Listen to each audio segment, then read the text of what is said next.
This is Joey. Yes, Oh, nice. This is Sarah. Thanks for being on the Bigfoot Fades podcast. How have you you're been? welcome. I'm excited. Yeah, it's something that not very many people, have encounters like I have. Yeah, I'm pretty sure I met you a while back with Chris, I believe. Yeah, me and Chris has had an encounter together. I mean, we walked into a little trailer and found a bunch of twisted trees that were just twisted off, and everything. And it was like we both knew immediately what that was. I mean, there was no other way to get in there, but yeah, he could tell you about that one there. Okay, yeah, if you want to jump in, I saw the text that you sent me about your story. I don't know if you want to say a little bit about yourself before we get started or, why you're Yeah. out in the woods and then maybe just jump into it. All right. Well, my name is Joey, and I've been hunting and fishing pretty much my whole life. And my first major encounter with my whole family, we were up in the Ochicos, up at this place, Cottonwood Camp. And we all got in this little convoy to go drive up over the mountain and to find another little spot we were going to hunt. And we seen a deer standing in the road in front of us. And all of a sudden, it was on a corner, and all of a sudden it kind of ran towards us. And we thought, wow, there must be someone coming the other direction. So as we went around the corner, there was a bunch of dust in the road, and so we all pulled over and got out and stopped, and we could see where these tracks just came out the side of the hill, and they were so heavy they sunk into the ground about, I don't know, maybe like a half inch or so into the really hard dirt, and I was taking my heel trying to just scratch the ground, and I couldn't even scratch the ground, and I seen they looked like giant elephant tracks. At first I was saying, wow, look, they look like elephant tracks. And then we started following them, and the more that we started following them, you could see where the heel came down to the ground, and they were just gigantic foot tracks. And I'm like, oh my god! And my uncles and everything going, wow, this is really strange. And I thought, well, I'm going to sneak around over here and go into the woods behind it and kind of sneak in onto this thing. I think it's right there watching us. And so I kind of snuck back down there about 200 yards, and I got back in the bushes in the trees, and I'm sitting there kind of looking around and sneaking back in there. And all of a sudden, I seen something move. I don't know what it was, but something just kind of flashed in front of me. And so I remember I just jacked the shell into my gun, and I backed out like almost like 200 yards all the way to my truck, because it was like I just felt it was like gonna get me, and I was so scared that I felt like I was gonna puke. My back hurt, my knees felt like they were slamming together. And I mean, I went after bear and everything. I've got guns, I wasn't scared, of that. I just don't know what happened. But anyways, when I got back, my uncles that been hunting for years, they said, Joey, whatever that was, I felt it was standing over there watching us, and I'm pretty sure it was a damn Sasquatch or something. And I'm like, yeah, I know the same thing. I told them the story, kind of what happened to me, but that was one thing that was definitely. And then when I went back to camp, as the crow flies, it was only about 2 miles from where I saw this. And all night long, I couldn't even hardly sleep. I felt like it was standing right over them trees watching me, And I know it's probably my paranoia going on, but after you see something like that, it's pretty wild. But ever since then, I've always thought, okay, for then I'm pretty for sure, yeah, there's something going on here. And then when I've been hunting in the woods, I've heard things paralleling me in the woods. And I told my friends, I said, now watch, let's take 5 steps and stop. And then listen right up here about 30 or 40 yards up above us. And sure as heck, like 5 times, you could hear it, taking a couple steps afterwards. And I'm like, man, that was another thing that scared me. I knew there was something following us up there, and I wasn't sure what it was, but you could hear it. But the most incredible one that happened to me, I was down in Timber, Oregon, and a friend of mine owns property right there, and there's a set of old abandoned railroad tracks down there. And we were all riding our quads around, and it was during archery season, and I had my quad on there with big bags with all my gear and stuff, and everybody was like, it was about noon, and everybody says, hey, we're going to go back to the cabin and get lunch and everything. And I said, well, go ahead, because I'm not done hunting. I want to get me an elk. I've been seeing some nice elk there, So I drove up to these abandoned railroad tracks where the train hasn't been forever. And right on in the middle of the railroad tracks, the grass grew about 5 feet high, and I could walk really quietly on each one of the rungs of the tracks and kind of part the grass, as I'm walking through there. And I was just being really sneaky, and it was beautiful on both sides because it's the old railroad tracks, and it kind of goes down on both sides, and then it kind of goes up, and it's really thick on about 40 yards from me, up there where the tree line is. And I'm walking down, and all of a sudden I could hear what I thought was a herd of elk snapping branches ahead of me about 100 yards. And so I knocked an arrow into my bow, and I was sneaking up there really quietly, and I got to where it was directly across from me, and I snuck down this little tiny, the ravine there, and I crawled up against this big log that was laying sideways against the edge of the trees up there, and it was a pretty big log, and I snuck right up to that log, and I'm peeking over that log, and I'm looking for any tiny little pieces of grass moving or anything, because it was within 30 yards of me, maybe 20 to 30 yards of me, and I'm hearing these great big branches snapping. I mean, like only elk could break these branches, they're huge. And I'm sitting there looking, and all of a sudden, I thought what sounded like a great big Russian man or a Poland guy or something. I don't know. It just sounded, his voice was so deep and so authority, was such, I'm telling you, it was such sound that he screams at this thing that's, well, I thought he was just talking at first. And I thought, what is this guy doing talking? He's going to scare these elk off. These elk are like 20 yards in front of me. And this other great big huge man that I could hear talking was about 30 yards over to the right, up above, right straight across from this elk in front of me. And all of a sudden I'm thinking, man, what is this guy going to do? He's going to scare this elk off. And then just as these branches were still steadily breaking in front of me, this thing answers back in the same language as this other thing, like the big Poland man. But you know how when you're picking up something really heavy, like a big log or something, and when you're talking, you're grunting, as you're like you're answering, but you're picking this thing up, so you're kind of using your voice, and this thing answers back was such power that it was the only thing I could imagine. It was a monster or like a cow that could talk. It was just an enormous breath. Anyways, I got the same exact feeling as I did when I was down there hunting with my uncles and stuff. All of a sudden, I felt like puking. My knees started shaking, and I jumped back down. I put my arrow right back into my quiver, and I snuck down the little ravine back up on the road tracks, and I ran all the way back down and got on my quad. And the whole way back to the cabin, I was scared to look back because I'll tell you what, that thing right there, it was not any human being. And I never really, like I said, I didn't get to see any hair or see it personally. But whatever that was within 20 feet of me. I think that other one sensed that I was there and was telling this one that I was right behind it. And so, make a long story short, I got out of there, and now there's certain places that I will not go. I love to go mushroom picking. I used to go all the time by myself. And this one mushroom place that I love to go, I went there, and all of a sudden there was a bunch of these, I mean, one tree that grew up like a 40-foot tree, and then there was two other trees that were at least 40 to 50 feet long that were like wedged up into the top of this tree, right where I go all the time, and they weren't there, were there before. And so I just went, oh no, we moved in. I was so upset because it's one of my favorite places, but I won't go there anymore by myself. And I mean, I'm not really scared of much, but I'm not scared of bears or anything like that. But there's definitely, I'm a true believer now. I've heard at the same spot where I seen the big trees that are going up in the air. I took my friend there, and see you later, Bill.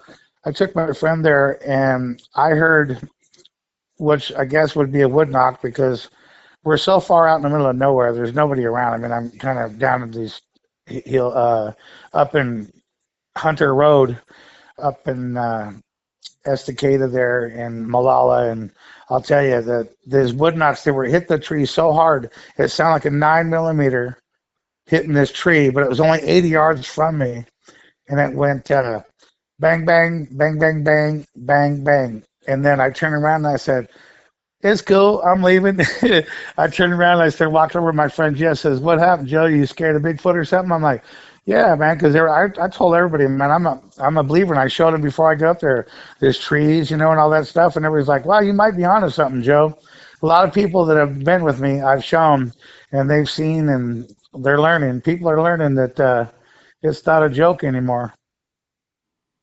But anyways, several Yeah. more little things, that I've noticed, like tree broken up.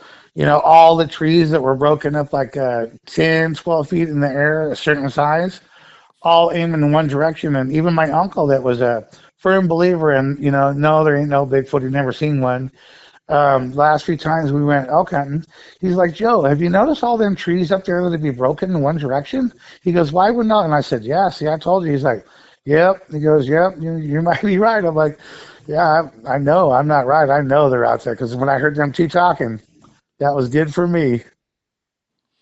Yeah. Yeah, that's interesting. I've heard other people have reports of hearing them talking, and I've heard people say it sounds like they're speaking Chinese or German. Yeah, I think in probably like kind of like a German, like a big old mean German man, but he was so big. And then right there off of Sawtail Road in Malala, I was up there hunting on the archery hunting for deer there, and I heard one. It had to be one because I went and looked for a cow, and it wasn't. No, there was nothing over there. But it was crying, or it was walking at a steady pace, but it sounded like a grown man just crying and just whining, right? And it was huge. And I kept looking at from with my binoculars, and I'm trying to look at it because it's walking up this tree line, and the tree line's pretty darn steep. And I thought, man, it's going to step out into the in the open any minute. I'll be able to see it. And it stayed in the tree line the whole way up. And I thought, man, it's got to be right there. There's probably a farm up there with a bunch of cows and everything. So I snuck around and I ended up walking my way up there. And when I peeked over the edge, it was just a canyon, and there's nothing at all on the other side of there. And I just went, oh no! I went all the way up out of my way to find one of these again. So yeah, oh no, I'm a firm. I know they're out there, and I'm scared, honestly, to go some places that I used to go all the time, and I hate to be that way because I watch a lot of the stuff now and everything, and I know that they're not all out bad to get you and everything like that. And I'm sure if they wanted me, they would have got me already. But if all they're trying to do is scare me, they did a great job of it, and I don't want no part of those things. As far as I'd love to have a friend in one just to prove to my other friends that they exist, because no one ever believes me. But the truth of it is, if they ever have an encounter like I did, when you look at somebody that doesn't believe, you're just gonna go, man, you're crazy, man. I mean, you don't Yeah. want to call no names, but you're kind of an idiot if you don't believe that these things exist. You're kind of an idiot because I'm not. Why would I go out of my way to lie, and be a goofball? Because I can't stand a liar. But the truth of it is that these things are out there and they're everywhere. I've seen them. Like I said, I've seen the everything down at part of the coast and Vernonia, the place down there, and I seen up in eastern Oregon. And I didn't see their bodies, but I heard them and seen their sign. And when I seen them tracks, it was so weird because I thought for years they looked like elephant tracks, and then they turned into like you could see the heel. But now that I know what I know now, they got that double foot where their foot kind of bends in the middle, and I think it just ran across their road really fast on its toes, and then it started walking back in the bushes back there after we seen it. And I'm like, yeah, they're definitely there. And I know that I had a big gun and a rifle in my hand, and I had a pistol on my back, and I still was terrified. I unloaded my gun. I did. I got back to my truck. I unloaded my pistol, and I just got in my camper, and I was scared to look out the window. I thought that sucker would be in there looking at me. It's terrifying. I mean, I hate to Yeah. say it because I'm not like that. I mean, ain't no man I'm scared of or nothing like that. But when you come across something that you've never seen before and never heard before, There's something that to be said for that. It's we're not the high man on the totem pole. No, yeah, and I have a couple questions for you to go back to. So to go back to the timber area, what had you been to that area before, and have you been there since that big encounter that you had? I'm glad you asked. I told a couple friends of mine exactly where that is, right? No, my ex-girlfriend owns a bunch of property down there, and I'm not worth it anymore. And then, her dad and really loves me, and I could go down there, but the only way that I can get in there without going through their gate is the back way, which is exactly where the train tracks are, is where I had the encounter. And there's nothing in my entire life that would ever possess me to walk down there again by myself. I mean, if I had a group of a bunch of my buddies that were all, all right, Joe, you pointed out, and I'm going to go there and look and see what they were making because I often wanted to go back and look and see if they were making a wooden structure, like that you see, and hear about. Yeah. And I thought that the big one was teaching the little one how to build a structure, right? And I thought, after I figured this out, I thought, oh my gosh, I walked right up on these Sasquatch and they were building a structure. And one of them caught me watching or whatever and told on me, and I'm lucky to get out of there with my life is the way I looked at it because it was no joke after I heard that big one and I thought it's just some big Russian man or something and he's talking, he's being loud and he's going to scare these elk off. Well, when this other one answered back, and I could tell it was in the middle of breaking one of these great big logs in half. That changed my whole mind. I'm like, my heart started snapping. I felt like a puking. Like I said, I was terrified. I threw the arrow back in and I backed out and left. And I thought about it all the time about going down there, and I would love to look and see if there was a structure over there. But I ain't going unless I got the army with me. Yeah, what about that made you feel like puking? Because you said you've gone elk hunting and stuff before. What in your body all of a sudden said, I feel like my back hurt and I'm gonna puke? Like what caused that? Okay, this happened twice. Like I said, the only two times I've ever been scared like this in my life. And I mean, I've been through some pretty heavy duty stuff in my life.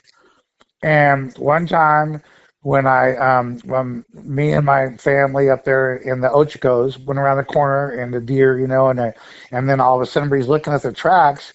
And then I thought, man, I'm going to get this thing. So I ran into the woods way back around and snuck in behind this thing because I figured it was looking at us. I figured it just like my uncle said. He said he figured it was standing there looking at us.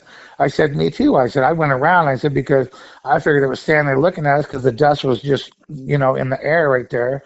And so I ran around behind it and started sneaking this kind of a swamp trail behind it.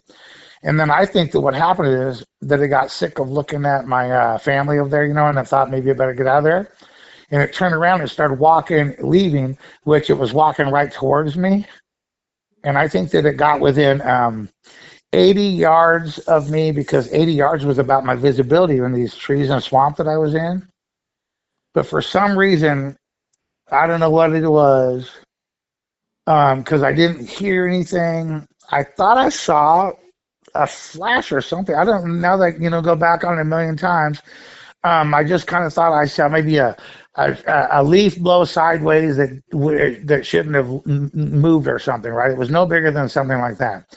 But it threw this fear into my body just standing there. It threw this fear into my body that was so, I've never been so scared in my life. I mean, I've been through some horrible stuff. And this was never been scared like this. This was, like I said, I felt like puking, my knees hurt, my back hurt, everything hurt. And I'm like, oh my gosh, that was terrifying. And the only other time I ever felt exactly that same exact feeling is when I walked down them railroad tracks and I snuck in on that elk that all of a sudden started talking extreme alien man German. It was so loud and piercing. It sounded like he was almost like on a PA system. I mean, it was so loud and so vocal and so close to me that immediately it just made me sick. It just made me sick. I knew that I was, foreboding doom. I knew that I'd be dead if I didn't get out of there right now.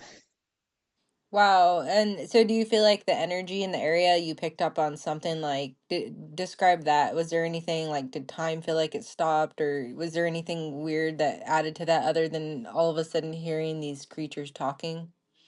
You're amazing though, because that's a great question. Okay.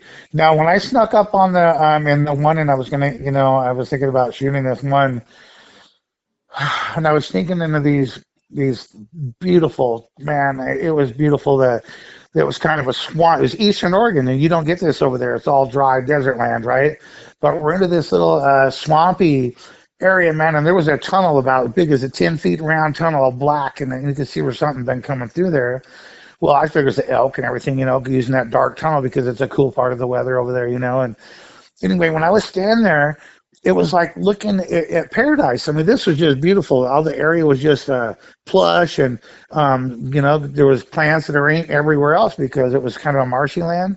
And then all of a sudden, there was like when I said I saw like a leaf move or something. It was nothing much, but it was almost like a force that when that thing moved, as soon as that thing moved, which was, like I said, about 80 yards away, I seen something flash or something move at 80 yards away. And when it moved, within 1 second, an energy field or whatever hit me so hard that, like I said, I felt like I got pushed backwards by your hands. And I was so scared. My body didn't have, I mean, my brain didn't think as fast as my body did. My gun went, and I jacked a shell into my gun. As soon as I felt that hit me, I jacked a shell into my gun, and my head was on a swivel, and I backed out of there, like going sideways, like I was on a turret, like I was fanning back and forth with my barrel of my gun. And I mean, ask me why that I would do that, because I've had millions of BB gun fights. I've shot guns, bullfrogging and my bow and arrows and everything my whole life. I was so scared that I fanned my gun back and forth as I walked backwards out of that place. And I'll tell you what kind of makes something that scared? I'm looking for bears. I got a bear tag in my pocket. What else is up there? I don't know. I didn't even know what made me this scared until it made me that scared. At what point did you realize that the language that you heard wasn't human? uh, as soon as I heard the other one answering him back, because when I first heard this great big huge, I think it was like the master or the dad or something. When I heard that one go, it just was such a big, violent sounding, like I said, Russian or German man that spoke in some crazy language I didn't know, but almost understandable. Hmm. Well, when he yelled, I thought, "What are you doing? You're scaring these elk off. Can't you hear these elk right here?" Because this other one was still actively, I think he was making a structure, right? So, and he probably didn't hear me sneaking in on top of him because I snuck down the road tracks on them nice creosote soaked wood, and I was really quiet. And I've been hunting for years, I'm a master at sneaking around when I got my camo on and stuff. I take pride in hunting, So I sneaked down there on that thing, and when I knew that it was something else, well, after that one said something, and I thought, what a fool, he's going to scare these elk off right here. Well, when this one answered him back, as it sounded like it had a big old log in its hand and it was setting it down, like, like, can you give me a second or something, like that. I realized that I walked in on something I shouldn't have, pure and simple. I walked in on a group of Sasquatch. Describe the part where you were saying that it sounded like a PA system. Well, the first one that spoke to me, or the first one that spoke to the one in front of me, it was like when you're in school and the coach is out there and he's yelling on his PA system. It was just for being 30 yards away. It sounded like we were in like an auditorium. He had bass. Oh boy, did he have bass. He had bass and he had girth, and you can tell it was a huge, huge man. And I thought it was just, like I said, I've heard loud voices before, and I thought, wow, that's a big Russian man or a Poland guy or whatever. And then all of a sudden, when this other thing answered back, it clearly didn't sound as big as the other one did, but it did sound like it was his son. And it did sound the same exact language.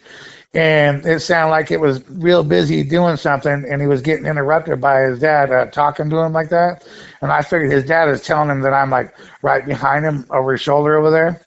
And about that time, I realized that I was sick. I was scared.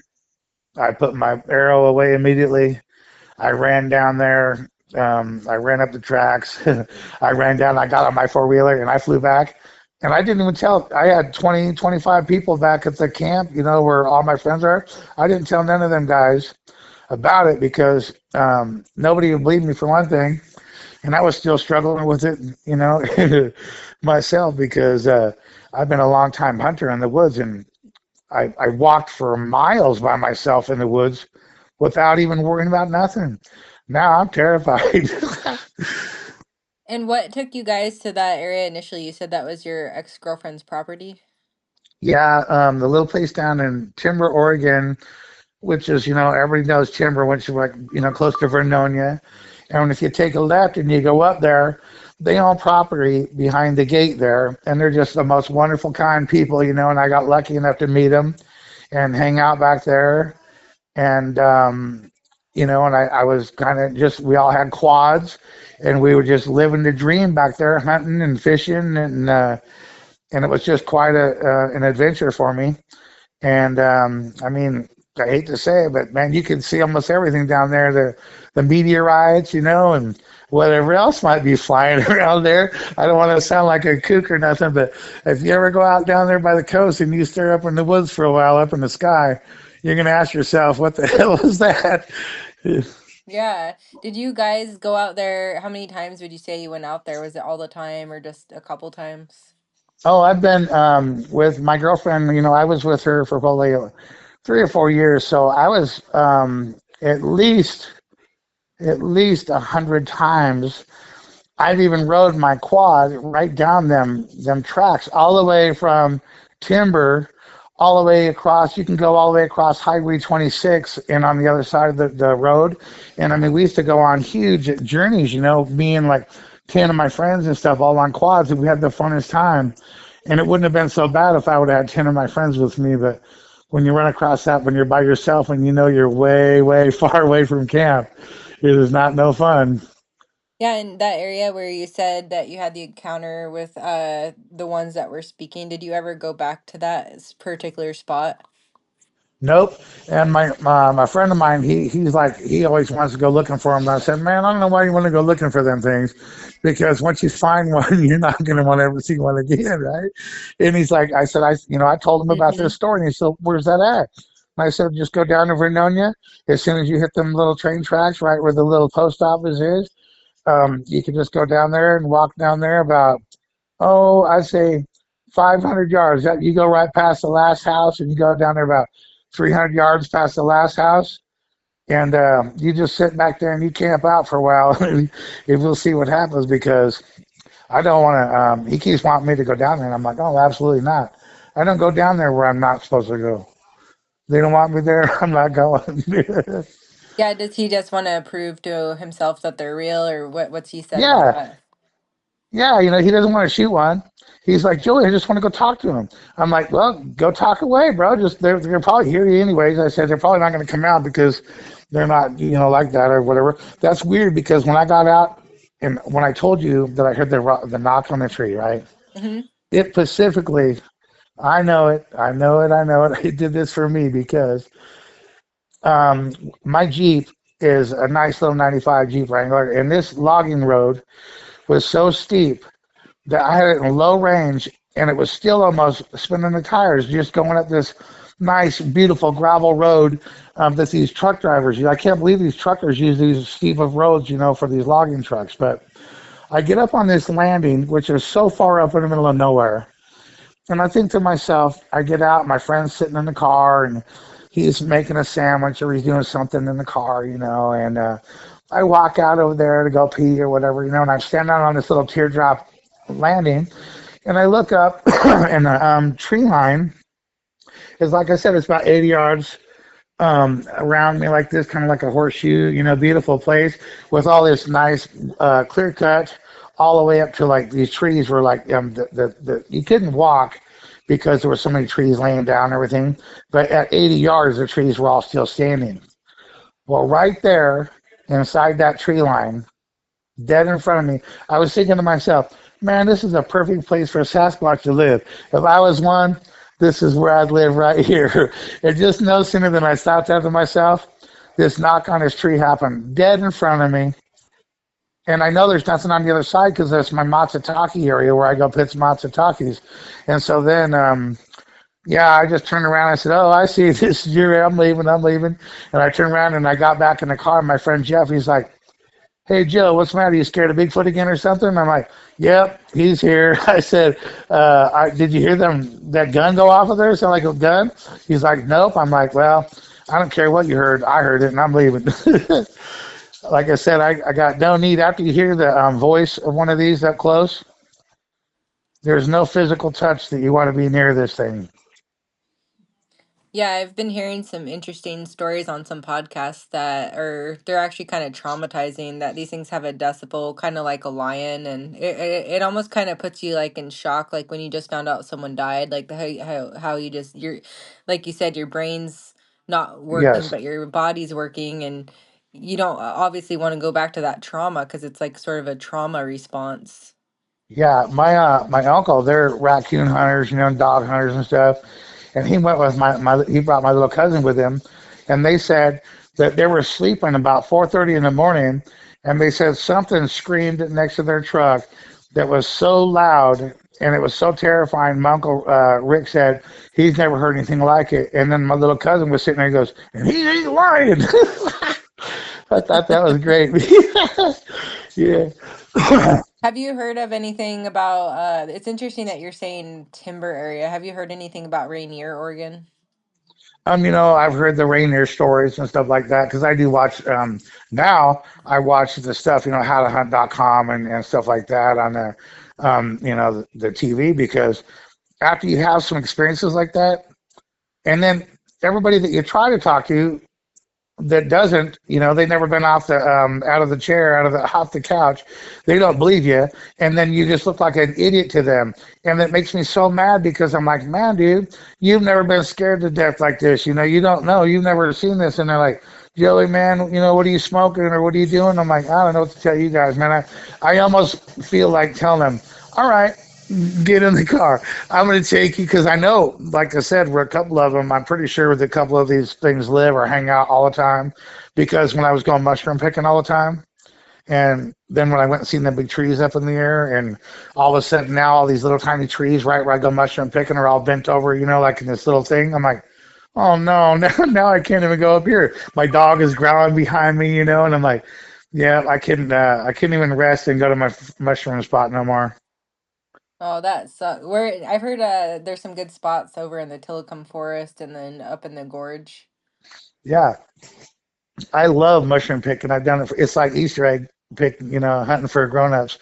And I was getting the matsutakis, and that's what I love to get up in Colton, And it's they're cool to get. They're fun to get, and you got to walk way down this really steep hill, and it's all dark and gloomy down there. And then that's when I started seeing some fresh sign down there, and I'm like, no way, you guys are ruining my area. I can't come down here no more. What? Yeah, it's upsetting because once you know what they're doing, when they make them, them certain marks over there, nothing else does that stuff. Yeah, there's this Oh, really good podcast I've been listening to called Bigfoot Society, and there was one episode I was listening to recently, and this is in Rainier, Oregon, with I guess it's Henry Franzoni, and I guess this guy is not alive anymore. But the title says the CIA pushed me off my Bigfoot site, and I'm gonna send it to you so you can watch it because I don't even really want to try to re-say it, but it was something about a whole like cluster of them living underneath like an energy type area, like a PGE type thing, and they know about him. And when this guy was onto him, they kind of kicked him off of his research area and told him it wasn't the time to release it to the public. Well, this guy's not even around anymore, so it was just a really cool podcast to listen to his story. But what's fascinating is when I'm looking at this Google map here, how close Rainier is to Timber. wow. Me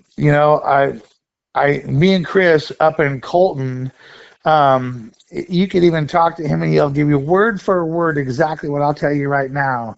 That when we parked up there, we throw out, I got my bow and arrow, I throw my pistol on my back, I give Chris a rifle, and we're walking down these like elk trails. And we get down this, it's kind of an elk trail, maybe an old quad trail or something like that, but there hasn't been nobody on this trail forever. And all of a sudden we get about 250 yards down this trail, and all of a sudden all these trees, are getting into a thicket of trees where you got to walk through these little trees, and they're all twisted off. And I mean, I'm not playing. These trees were like 11, 12 inches around, and they were so big around, and they were just twisted straight off, and they were put like like made a little fort right there, like like a little fort, right? And I looked down at those things, and you could see all the little fresh pieces of wood on the ground where they were twisted off. The little fresh pieces of twisted branches on the ground. Yeah. I tried to grab a little branch about as big as around as your pinky finger on one of these branches, and I tried twist. I couldn't even move this branch, and I'm about 300 pounds, and I'm pretty strong, And I thought, oh my gosh, these trees have been twisted off, Chris. And I said, Chris, you know where we're at right now? And he goes, yep, we're in a Bigfoot house. I'm like, we are in a Bigfoot house, dude. This is crazy, man. And like I said, if you talk to him, he'll give you the same exact story. It was like, when there's something bigger than you twists those trees off like that. Where was that at, Colton? Yeah, that was in Colton, right up. Let's see, that was. Nope, that was Sawtail Road. I've had some things at Colton, but that was Sawtail Road, and we went up there to go hunting, and yep, that was amazing. And there's so many. I'm a knower. That's the same place I heard one parallel of me in the bushes when I was hunting, and I was chasing this little doe around. And as I was following this doe around, I kept hearing branches above me, and I kept thinking to myself, man, there's a buck up here. And I kept looking up there, and I couldn't see anything, but I kept hearing it. And then that little doe would be running around, so I thought, well, it's the mom or something like that. And then I looked down, and a bunch of my friends were walking up the hill, and I said, hey, guys, come here. And they all came up, and I said, listen, I said, watch. I said, there's something paralleling me in the bushes up here. And they're like, Joey, what? And I'm like, yeah, I said, let's all walk together, take 5 steps, and then we're just going to stop and listen right up there. And we'd take like 5 steps and stop. And for sure, you could hear us take like 3 more steps and stop. And it was big and huge. And it was right up there, and it was walking bipedal. And I'll tell you, again, I'm a knower. I don't think they want to kill me because they've had plenty of chances to kill me. I've been up in the woods a lot. But I think that whatever they say, they tag you or whatever. I have no, I think that everywhere I go, I'm going to see marks up there, trees or some kind of sign. I've heard a couple trees fall down in the middle of nowhere when there was no wind blowing. Yep. They got me now. Yeah. Yeah, I mean, it I'm could be scared to you're go. in tune to them, so you're seeing them. Because a lot of people go up in the woods and they probably wouldn't pay attention to a tree or a branch that's completely healthy being broken over. They're thinking, oh, it must have been rotted, but it sounds like you're saying these things are healthy and something powerful must have twisted it. That would have had like a thumb, Yeah. something with a thumb, because obviously a bear It, probably couldn't do that. I mean, these trees are big around as your leg. And they were just twisted off like nothing. And the 2 trees that I was telling you about that were wedged up into this one tree up there. Okay, this is gonna blow your mind. I took my friends up there, and I'm like, look at these trees, and I was like, wow, yeah, that is really strange, Joey. And one of the trees that it came from another place, I don't know where it came from, but it was sitting on top of a stump that was about a 3 or 4 foot round stump. But the tree that was on there was only about a foot around. And it was on top of this stump, and it was wedged into the top of this big tree up there, right, with another one on the other side. And so about a week later, I take my other friend up mushroom picking up where I go, and I take this little Jeep road that no one ever takes and takes you down into paradise and where no one ever goes. And I said, okay, I said, now right around this corner right over here, I said, Bigfoot lives up here. And I said, I'm never going to go up there again because I heard him knock on the tree. And I said, now he's got these big trees stuck up in this tree right here. I said, you see them big trees right there? And he looks over and he's going, no. I said, you don't see them two trees wedged up in that tree? He says, no. I thought, man, and I'm kind of big. It's hard for me to look. So I kind of turned my Jeep around so I could look right there at that tree. One of them trees is completely gone now. The one that was sitting on top of that stump, up there, that Yeah. tree is completely gone. It is not laying anywhere on the ground, anywhere around there. The whole tree is missing.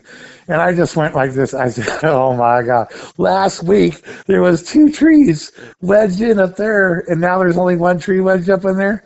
I said, yeah, he don't want no one going up there. That's a sign. Don't go up that Yeah. road right there. Don't go up that road. And I Yeah. won't. I'm looking at that map and it's also really close to Mist, Oregon, and they were just talking about that as well. There being a lot of activity over there as well. Yes. So that's Yep. really interesting. I had another question. So when you said that you heard them talking and it felt kind of like a pulse or a flash go through you, did you actually see like a flash of light or any orbs or anything like that? Nope. when I'm nope. When I heard the one talking and all of a sudden the other one was talking, all of a sudden it just hit me. I mean, I didn't see Okay. anything or anything like that because I was looking for any movement. Like I said, even a blade of grass moving because I thought they were elk, and I was looking for horns or anything I could see. And all of a sudden, I just got this total sick feeling like I just jumped off of a 1,000-foot cliff and I'm going to jump onto the rocks, like foreboding doom. I just felt like I was going to die. And I just thought, oh my God, I just felt so sick and I just horrid. And I just turned around and I just took my arrow out with enough sense that I had because I didn't want to look like I'm in danger in it. I mean, I already immediately knew what it was apparently because I immediately disarmed myself and ran. And you think they were like off about 30 feet, kind of behind some trees or behind some tall grass or, Yep, I was down in this little gully because I was right next to the train tracks, and on the train tracks how they go down on each side, yeah. and then they go down into a little crevice, and then they kind of creep up on the other side, right? And they got them tractors that keeps the saws that keeps the tracks. Oh, the old day they used to keep them clean. So just about 30 or 40 yards away, then the trees start. Okay. So I was right at that tree line, and they were right on the inside of that tree line. I mean, like 20 to 30 yards at the most from me. And like I said, when they talked, I could feel it. Interesting. Like they were just standing there, like just where they can get close enough where you couldn't see them, but they could watch you kind of thing. Yeah, I see. I could hear the one making all this noise, and I think he was, like I said, I think he was making a structure, and I thought it was herd of elk, so I'm sneaking up in there because I thought it was just horns slamming against trees and stuff. And I'm thinking, oh, I'm looking for horns. I'm going to get me a nice big bull elk, right? I've been seeing a big 5x5. I thought, man, this is him. So all of a sudden, I don't know if I was like peeking over the log a little bit too high or something, but maybe whatever that was to the right of him, it either sensed me or seen me. I don't see how it seen me because I was like really sneaking in on there. And but whatever it did, it knew I was there because it pretty much yelled at this one. And then as soon as this one answered back, then I got hit with this overwhelming, terrifying feeling like I'm standing in the middle of the train tracks and it's about 8 feet away. So I'm like, gonna get out of here immediately. What did that sound like? The one that sounded like it was a structure or elk horns? Well, it sounded like I said, like a Napoleon man or like a German man, and it sounded like he was definitely not the boss of the two. The other one, like I said, I almost think it was like either a son, like a father and a son, or a brother, or something like that, because I could hear how high and how tall this one was to my right. And Mm-hmm. I was down in a ditch, like I said, and they were above me on a little hill. So, I mean, I'm going to be safe and say that he sounded like he was 15 feet high above me and about 25 to 30 yards straight in front of me, but to the right, a little bit, and the other one was dead in center of me, dead in front of me at 20 to 25 yards. So when this one to the right screamed, like I said, I thought to myself, man, he's going to scare this elk away that's right here in front of me. What is he doing? And then when I heard this one answer back, I could clearly tell it was younger. What did that And it, scream sound like? I didn't really get to hear, he didn't really scream. They were just kind of yelling. He was talking to, like when you're yelling at your kid and he won't listen, you tell him to go to bed and he won't listen or whatever. And, he just what he yelled at. He wasn't yelling at me. He yelled at the other one, and telling the other one basically, "There's someone right behind you," is what he did. And I mean, that's exactly what I got out of it. And what was the sound? I was trying to figure out what the sound was before you heard them talking. Like you said, it sounded like a building of a structure. Can you describe that a little bit more? Yeah. Okay. I was hunting, and I love this area because I've been seeing this one big 5 point bull. He was missing one horn. We had one big 5 point on one side.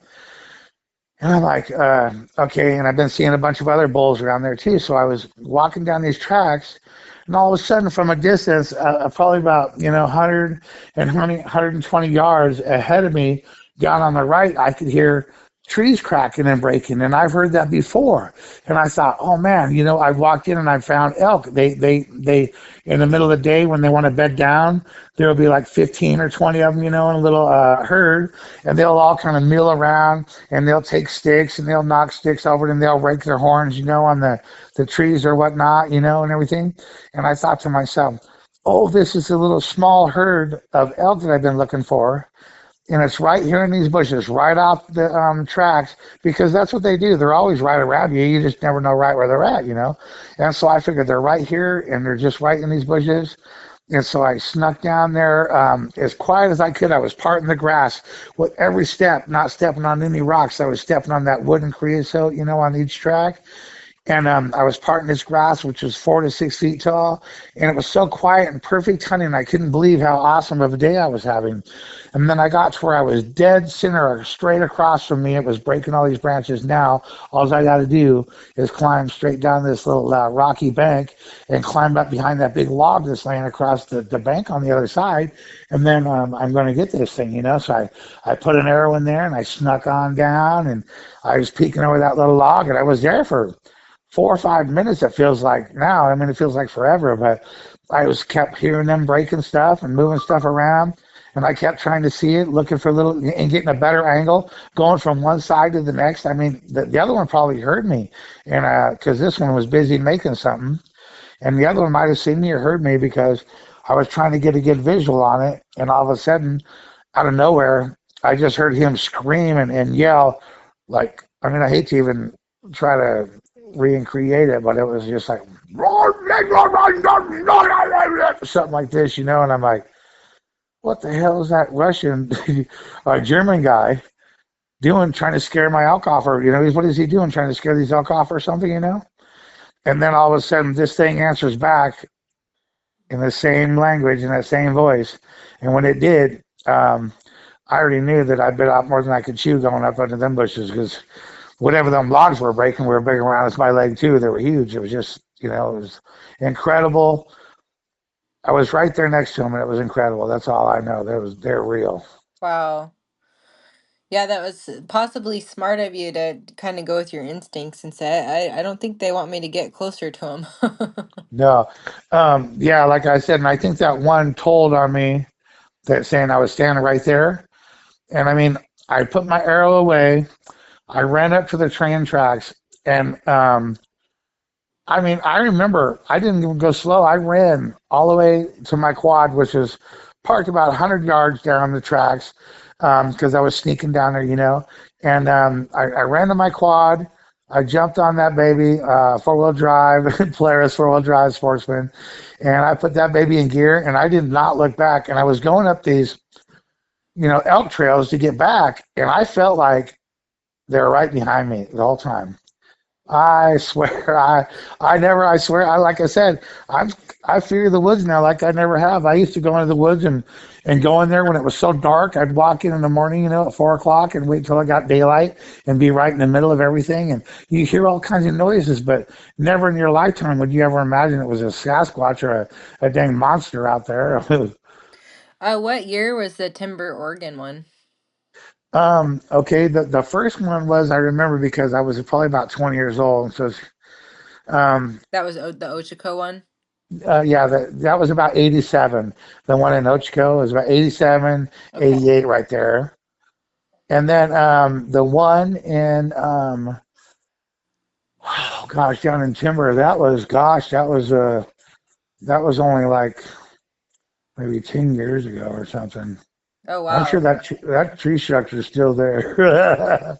So we could say like 2015 approximately. Yeah, yeah. What about the hunting paralleling you in Colton with Chris? Um, well, that was just like, oh gosh, that was probably even after that. That was probably after that. That was a few years after. That was, like 7 years ago, 6, 7 years ago. Okay. It's like 2017, 18 kind of time. Yeah.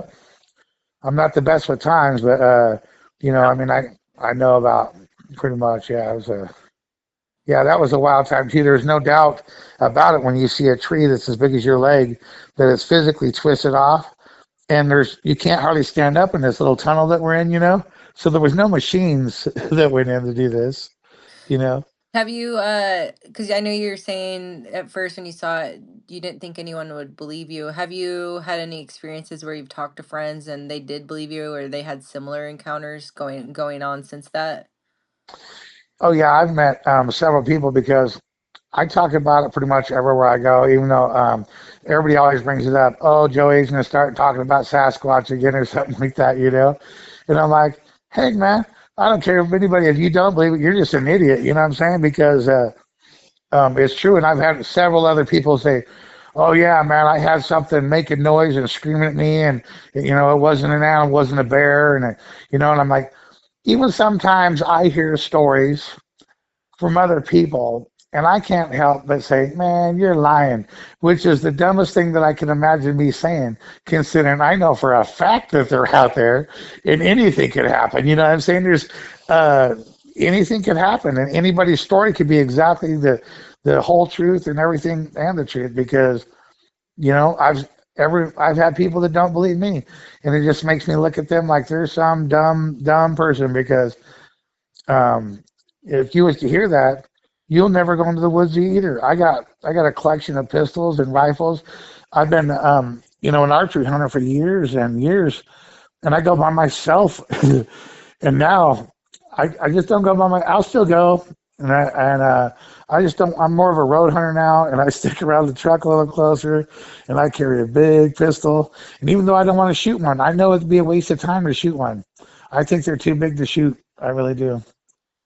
It's a Yeah, bad that's what I've juju. heard. And I was Bad juju. listening to the one podcast yesterday, and there was like a report of a hunter that it had like ripped off his like arms and legs, and they found him dead under a tree. And the police report said it was an unknown animal.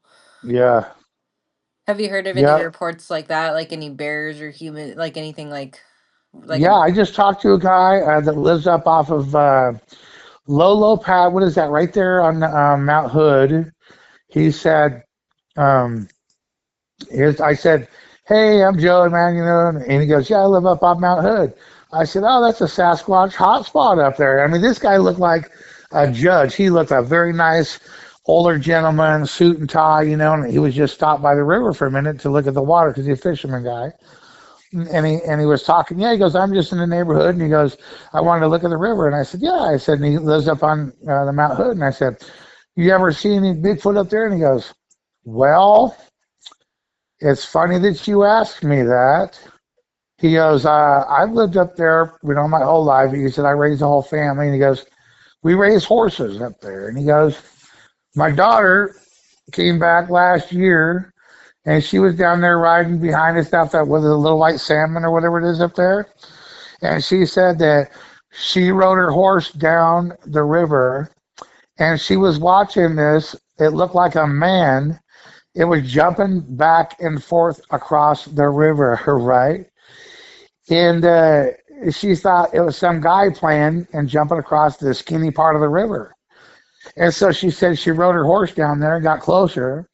And said she said when she got close enough to the river, there was no way any man could have jumped back and forth across that river because it was so wide right there. And she thought it was that big black man. And he said, yeah, he goes, my daughter will swear to it. And she says she's not lying and she won't ride down her horse down there no more. Oh Like, wow. Do you know what river that was? It was on I, Mount Hood. yeah, it was like either the Little Sandy River or the White. They're right next to each other up there. As I think Lolo Pass was the road. Lolo Pass. Yeah, Okay. Yeah, I've been getting some reports from Sandy area lately too. It's been actually been from two kids. One wants to stay anonymous. So I'm gonna come out with that story soon, but they're both about a year ago, so I don't know if that's in that same area, but yeah. I told I went to the Bigfoot Museum and I talked to that Cliff gentleman. Nice guy. Just not, I'm not as nice as those guys, so I don't fit in there. But I did tell him where me and Chris found these twisted off trees right up there. And he goes, well, I need the coordinates and all this stuff. And I said, no, I don't know anything about coordinates. I said, you go up there and you park right here. And I said, you walk in there and you'll see him. I told him right where it was, right? hmm. We went up there a week later and there was a Sasquatch research vehicle parked almost exactly right where I told him, right? And it had all these big old huge signs all over it and like radar and all this on it, right? Well, I look out and I see this guy walking, and he's carrying a couple of ski poles, right? And so I pull up next to him on my Jeep, and I says, "Hey, man," I says, "Are you the Sasquatch researcher guy looking around?" He says, "Well, yeah." He says, "I'm kind of looking around." And I says, "Man, you got any weapons on you?" He's like, "No." I said, "You better go back. If all you got is them ski poles, you better ski back over there towards your rig because you're right in his area right now. That's where we seen them trees twisted off." I'm like, I wouldn't be walking around there with no ski poles looking for them. That's just causing problems. Oh wow. Have Yeah. you ever gone up to that like Ladie Flats area? Oh yeah, I go up there all the time. Um, I've never gotten out and looked around enough to see anything up there. But I've heard of stories up there. I'm a firm believer right now. They're everywhere. I mean, I think that they're sneaky, and they Yeah. walk around, and they. I mean, just like me right now. If I was to go in the woods and you wanted to come and find me, you would not find me. For one thing, if you're ever in the woods enough to know better, if you're anywhere around a gravel road, if anybody's driving up a gravel road, you can hear that for miles. And you can lay right next to the road with your head in the grass, and people are going to just drive right by you. I mean, I do it all the time. I scare my friends when we go hunting and stuff.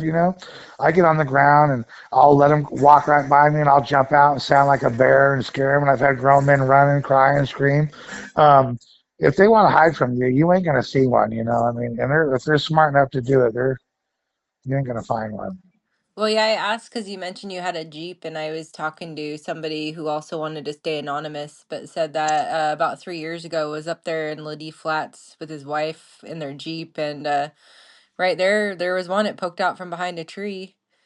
And when I see him again, I'm gonna try and get some more details from him. But he said he also went to the Bigfoot Research Center and talked to them up there, and gave him the area, and he doesn't know that anything came of it either. Sounds like a lot of Yeah, people have been doing that. the guy kind of blew me off. I don't think he believed me because I'm like I said, I'm kind of a hillbilly looking guy, and they're all like they look like office people to me. What I mean? But I guess they spend a lot of time in the woods. But I do it for fun, and they do it for research, I guess. But I know I spend enough time in the woods to know that what I saw out there was real. And he kind of wouldn't give me the time of day to even tell him like you are. And so I just thought, man, dude, whatever. But if you want Huh. the truth, I can definitely tell you that um, I what I saw and what I heard. Like I said, I didn't get to see no visual hair, but it was so close to me. I could feel the vibration off of that one screaming at the other one, and then it made me so sick. And I mean, that only happens to you when something is provoking it. I don't know how, because I've been in several fist fights, probably more than most anybody I know, and I've never been scared of no nothing. Nothing. I'm not scared of no bears. I go archery hunting for them, but a couple spots where I go, I don't even really want to carry my gun in there because if one does jump out, you're kind of in a crossroads. They say, yeah, you can shoot them. They do die. You can shoot them in the face or the teeth or whatever, and you might get them. But on the other hand, what if it doesn't? Then you're going to get your arms ripped off. I just don't want Yeah. to have any kind of, I don't want to have another close encounter like that again. I've had two close encounters and several of them where I know something was right there watching me. Yeah, I am seeing Yeah. a similarity with the people that are seeing them versus the ones that aren't. And I was just watching another podcast that came out, and she goes, "Yeah, you can't really go out there and look for them if you're wood knocking. That's their language to tell each other that there's humans, and you won't hear another wood knock." So Yeah. like one guy's like, "Yeah, these people are going out there and making like mating calls and wood knocking, and they're just scaring them off. If you really want to see them, go out there and camp, make some music, and then be quiet, and they'll come find you." Yeah. Where I go in my Jeep, like I said, I go where nobody goes. It's so small. Chris tried to follow me in his Suburban, and he couldn't even fit underneath the trees, that are all laying down over these little trails and stuff. And these they go way back in there, and they went up these hills that are so steep that hardly any other vehicles can even get up there. And that's right where I heard the tree wax, and I just got through saying to myself, man, this is a perfect spot to live if you was a Sasquatch.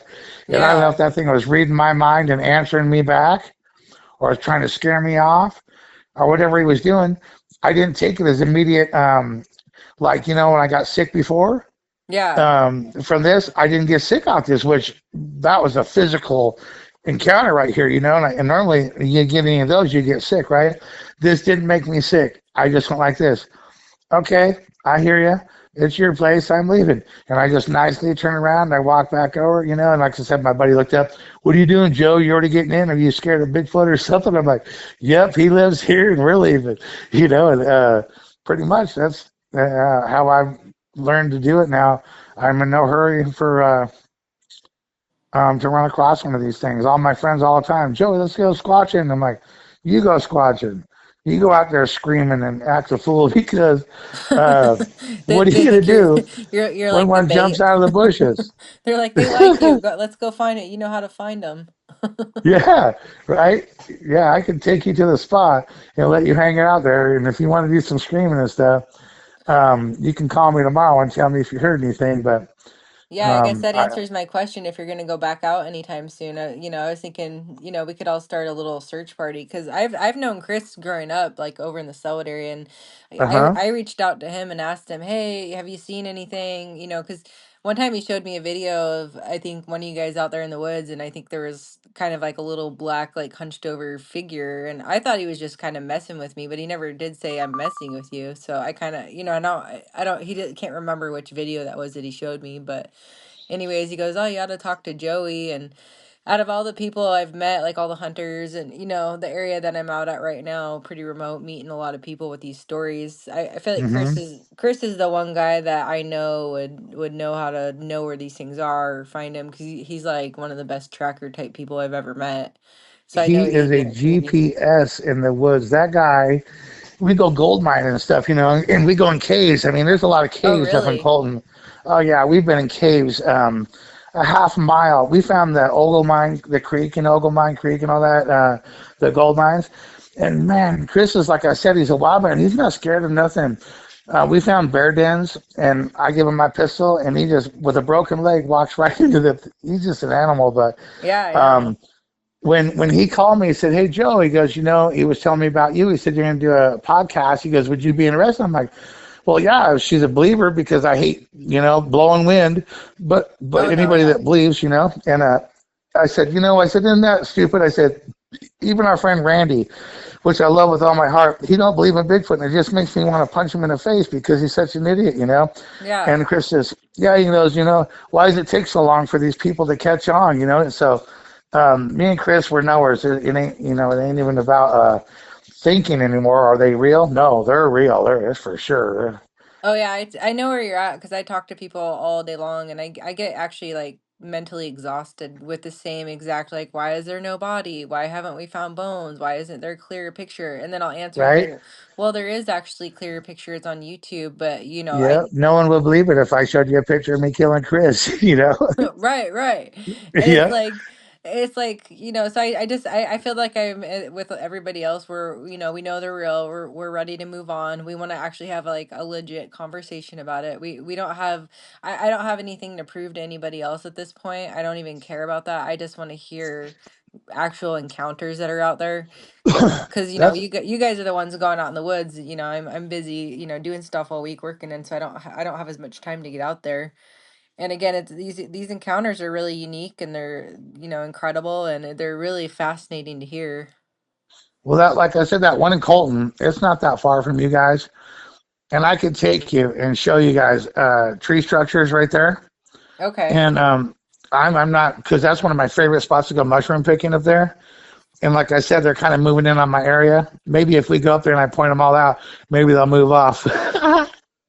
Yeah, I mean, it's whatever you're comfortable with. I'm, you know, I'm always open for it, you know.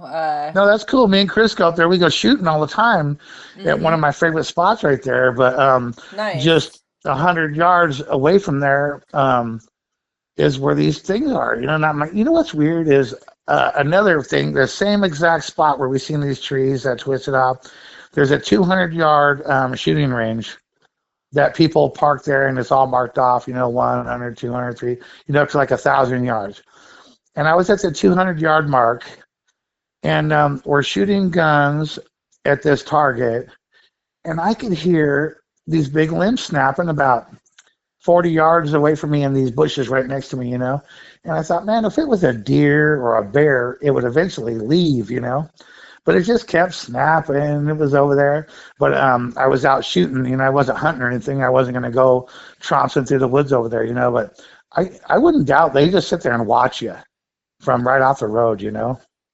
Yeah, that's what it sounds like. With the reports I've heard, they don't seem to be afraid of anything. And that Luddy Flats area, there's the Memaloose Bridge where there's another report. I think it's on the Clackamas Bigfoot reports. And this is, I think, in 2004, and a guy was over there at a shooting range up in the forest, a few miles off the bridge, and was sighting his gun in. When out of the woods, you know, a giant Bigfoot just walks out there and just is staring at him, and you know, just like you, he was in shock. Yeah, and you don't want to shoot this thing because you know what, you know, open up a can of problems.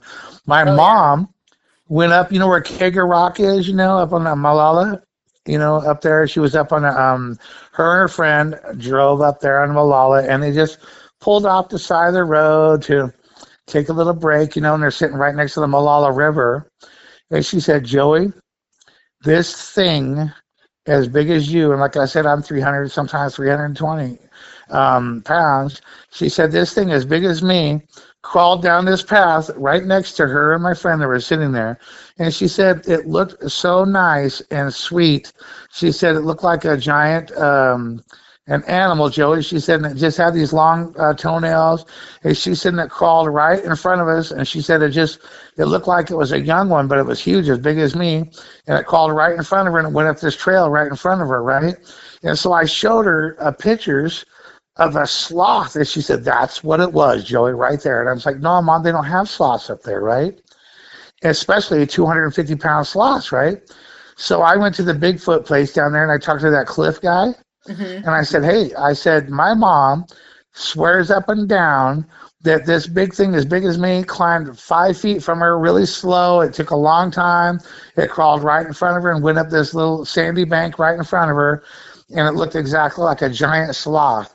And the Cliff himself, the the guy, he's like, it was a baby Bigfoot. He goes, that's what they look like. He goes, several people have called in and said they look like a sloth, right? And I'm like, well, if that's the case, one crawled within 5 feet of my mom, and it looked at her, and my mom said it was the sweetest looking thing. She said it was Really? just really kind. Yes, yeah, and that was right up on the Malala River right here, and that was just a couple years ago. What part? Yeah, I just looked up Bigfoot sloth, and it's funny how there's like tons of cute little art out there. It's like, okay, somebody knows about this. Yeah, Where was that at in Malala? That was as soon as you hit the Malala River and you start going up the Malala River, like towards everybody calls it Kegger Rock and up Kager there. Rock? Yeah, yep, it's Okay. well known. It's well known up there. And my mom, they just pulled off the side of the road to sit down there and I'll say eat a sandwich. And she said as they were sitting there, she said they heard a little something and looked up and she said this really nice big soft furry animal comes crawling out. And she said it just crawled really slow and gently. And she said that great big, huge, long toenails. And she said it wasn't a bear, it wasn't a beaver, it was none of that stuff. And then I started showing her different stuff. And I says, I looked up Malala and years ago, back when dinosaurs were gone, they said there was a giant sloth, right? So I looked up like the giant sloth and I showed it to her. And my mom said, that's what it was, Joey. That's what it was right there. And I thought, Oh oh no, wow. mom.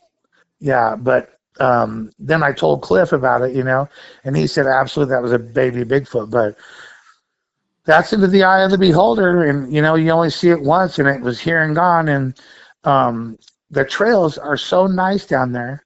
That's not the first time it's been down that trail. It probably made that trail. If a guy was to sit down there with a trail camera or something, you would see something like that, I'm sure. That's interesting. Yeah, I was just looking up a picture of a North American sloth sighting that's possibly a mistaken, which is actually a Bigfoot. So yeah, I hadn't heard that. So that's the first time I've heard of that one. Yeah, that's That's weird too because, like I said, my mom now she's terribly a Bigfoot. She goes even out with her friends. My mom's in her late 70s, and her friends will drive through the woods looking for Bigfoot structures and stuff. And all the time they come back with these pictures. I'm like, holy smokes, mom, where did you get that at? She's like, Joey, we were on a road. We didn't know, we were just driving in the middle of nowhere and we found this. I'm like, man, you guys got to be careful. A couple of women in their late 70s up there. What are you looking for to get tackled by these Bigfoot? yeah, I know. I've been asked if I'm gonna be going out and like looking for them, and every time I think about it, I'm like, not without Chris. Yeah. I You know know. another lady. She has been a search and rescue her whole life. She is a hunting machine, and she goes and throws a ball almost every day for a dog down at Clackamas Park. And she's a sweetheart. And I'm always and she goes, oh, I'm a knower too. She goes, she camps all the time by herself out in the woods, and she says she hears them in the woods. She says she goes up there, and first she gets there, she said she puts a little tobacco out on the trees and thanks them for not getting her, and all that action, and it's people don't do that unless you've had some kind of a crazy experience. It's where you actually take the time out of your life to tell these things that you're not there to look for them. I'm not here to bother you. I don't want to, shoot you. If they can read my mind, they're going to know that I'm not there to get them. That's funny. I was I, just gonna ask you, do you think they're psychic? And you said that. yeah, I do. I think that they knew I was coming. They knew, and I just know that there's something beyond what we are. When you hear that thing's voice, it's a Superman. Yeah, the more I've gotten into this, I've been having some pretty crazy dreams about them lately. And you know how some dreams kind of feel so real? And like I Oh had one no. where one was like standing like really still, like it wasn't moving. It kind of looked like one of those movies when they zap people and they're frozen and can't move, but they're still like their eyes move and look at you.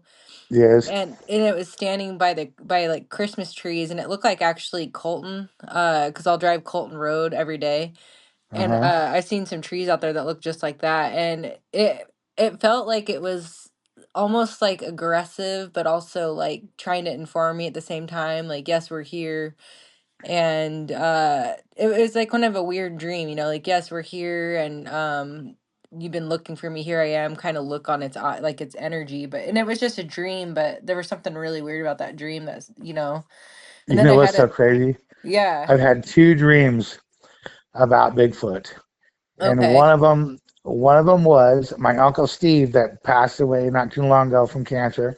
He was a lifelong hunter, and I went to Park Rose High School, and all that. And all of a sudden, he died. And all of a sudden, I was dreaming that we were walking down the hallway, like in Park Rose High School, right? And he was in front of me about 50 feet, and we were going to the lunchroom, and he was just going around the corner to the lunchroom, and I was coming right around behind him, and all of a sudden I heard pots and pans and like a bunch of stuff in the kitchen all get knocked over and just chaos going on in the other room, right?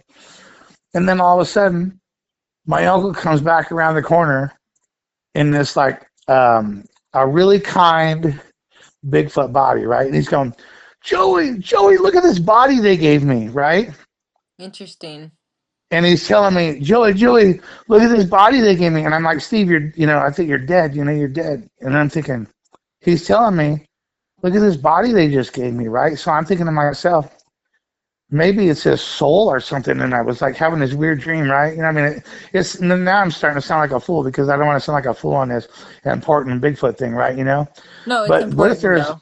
what if there's some kind of a importance where because they say they're like interdimensional or something like that, right? Yeah, So yeah. what if there's some kind of a soul thing where my uncle, okay, say my uncle turned into one of these things, right? Now for sure I'm never going to shoot one because of this dream that I had, right? Yeah. I'm thinking maybe when we die, we can choose a different body. We can come back as a Bigfoot or something, right? So now I'm never going to shoot one for sure, right? But Yeah. I had another dream where I was hunting a Bigfoot and I was in this great big castle.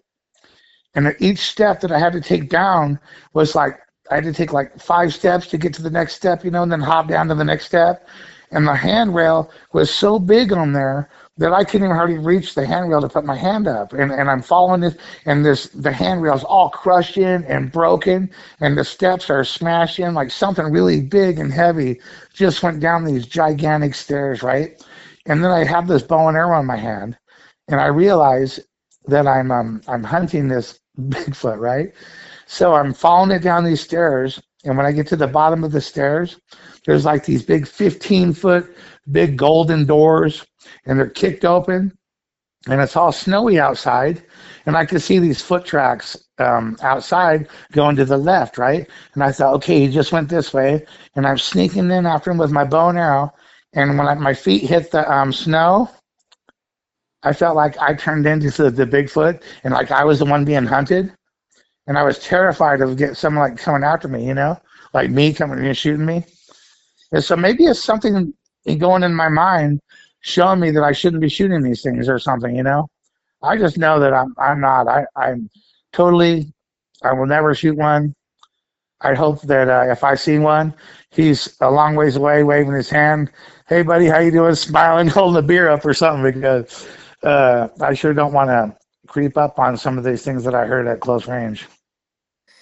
Yeah, I've definitely had some different thoughts about that. I don't think you're crazy at all. And I think that's why more of these podcasts are happening because so many people have said that very thing. They're worried about feeling like people think they're crazy, but enough people are coming out now and saying their story, plus their intuition and their feelings. And I think that's all really important.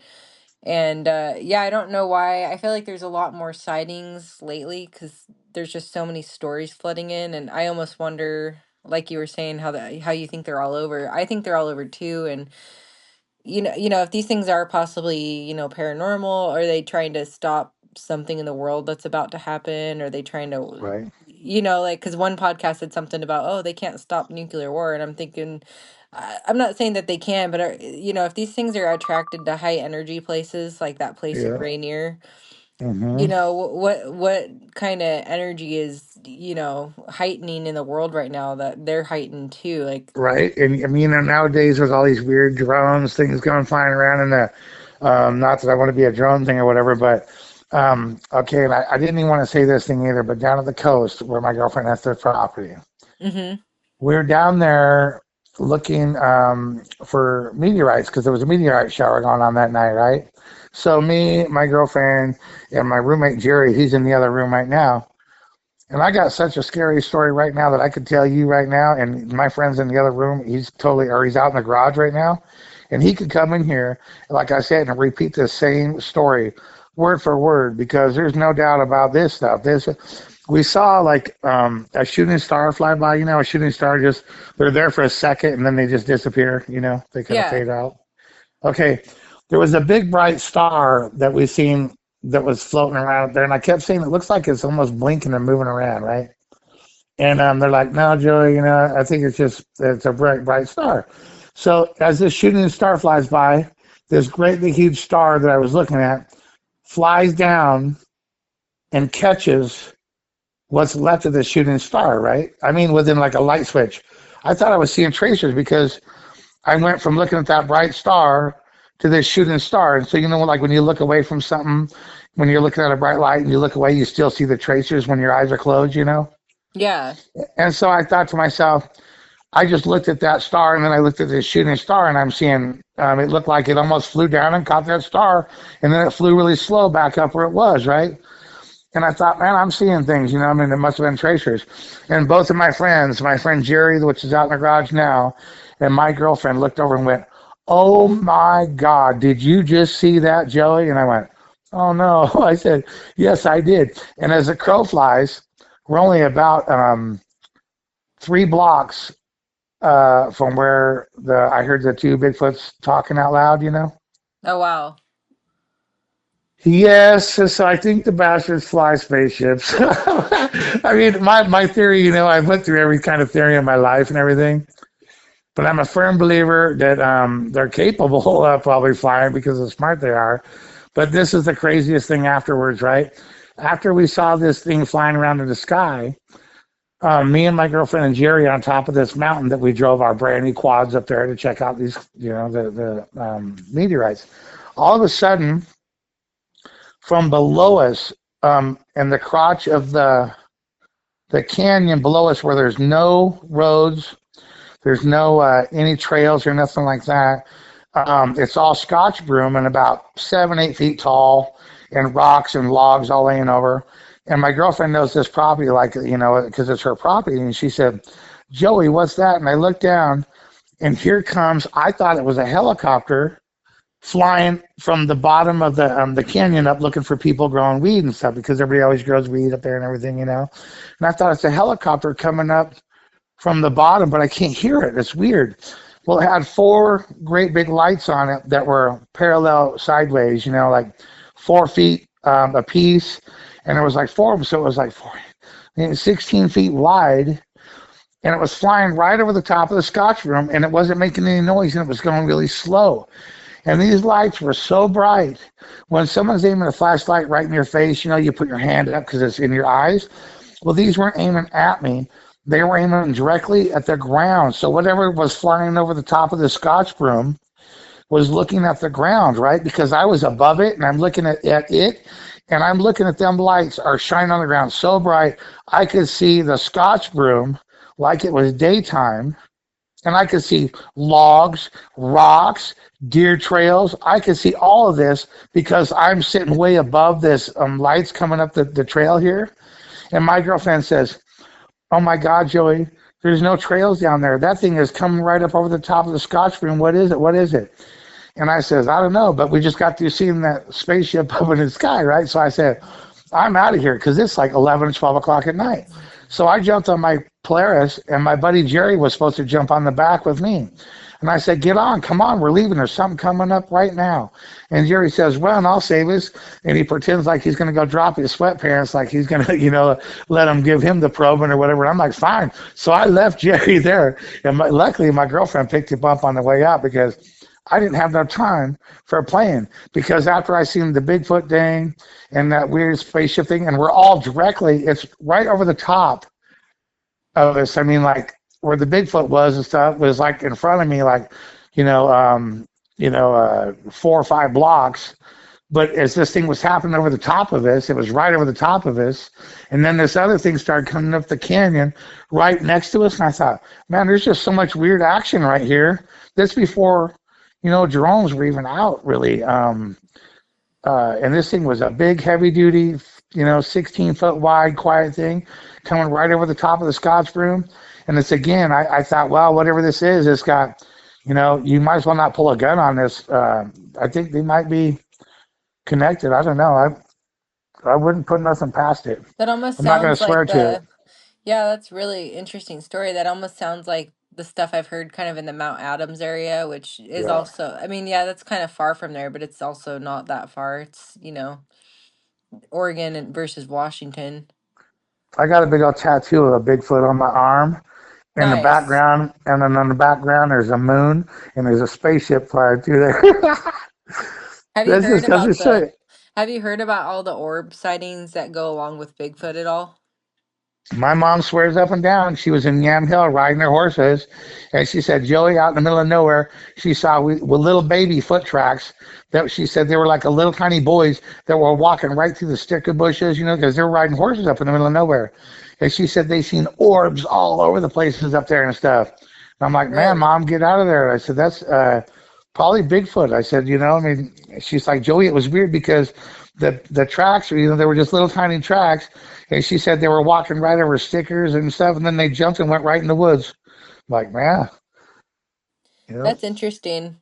Where was that area at? That was at Malala again? no, that was Yam Hill. That's what I mean. They're everywhere, man. They're. I don't care where you go. If you walk in the woods and instead of walking and looking at the trail that you're walking on, look at the trees next to you. Get off the trail a little bit, look around, because I'm telling you what, if you really want to see one, I don't think you're gonna have to go too far to find one. Yeah, I guess, Cliff that has the Bigfoot Research Center, he's got his own website, and I don't know if he started it and just didn't take off because I only seen like 5 reports on there, but one of the reports was Beaver Creek, Oregon, like right down the road from our property where we're at, and Yeah, said that there was a report in 2018 of two churchgoers going knocking door to door, and they're standing there on the porch, and the daughter's seen a Bigfoot right there in the forest, and then the mom saw it, and then the Bigfoot team came out to find it 6 days later because it was raining really heavy, and I guess they didn't find anything. But yeah, so I guess there actually has been some reports right out where I'm at. And yeah. And at Barton, I'm not Barton. Let's see what it is. Yeah, now Barton Park. Barton. yeah, Um, or yeah, it was Barton Park. They got that little trout farm, the Estacada Lake there, where people go trout fishing. yeah, There's a little dock right there. Some Mexican fellow was standing down there, him and his wife and his two daughters, and they said all of a sudden the kids are looking backwards, and the kids started screaming, "Dad, Dad, look!"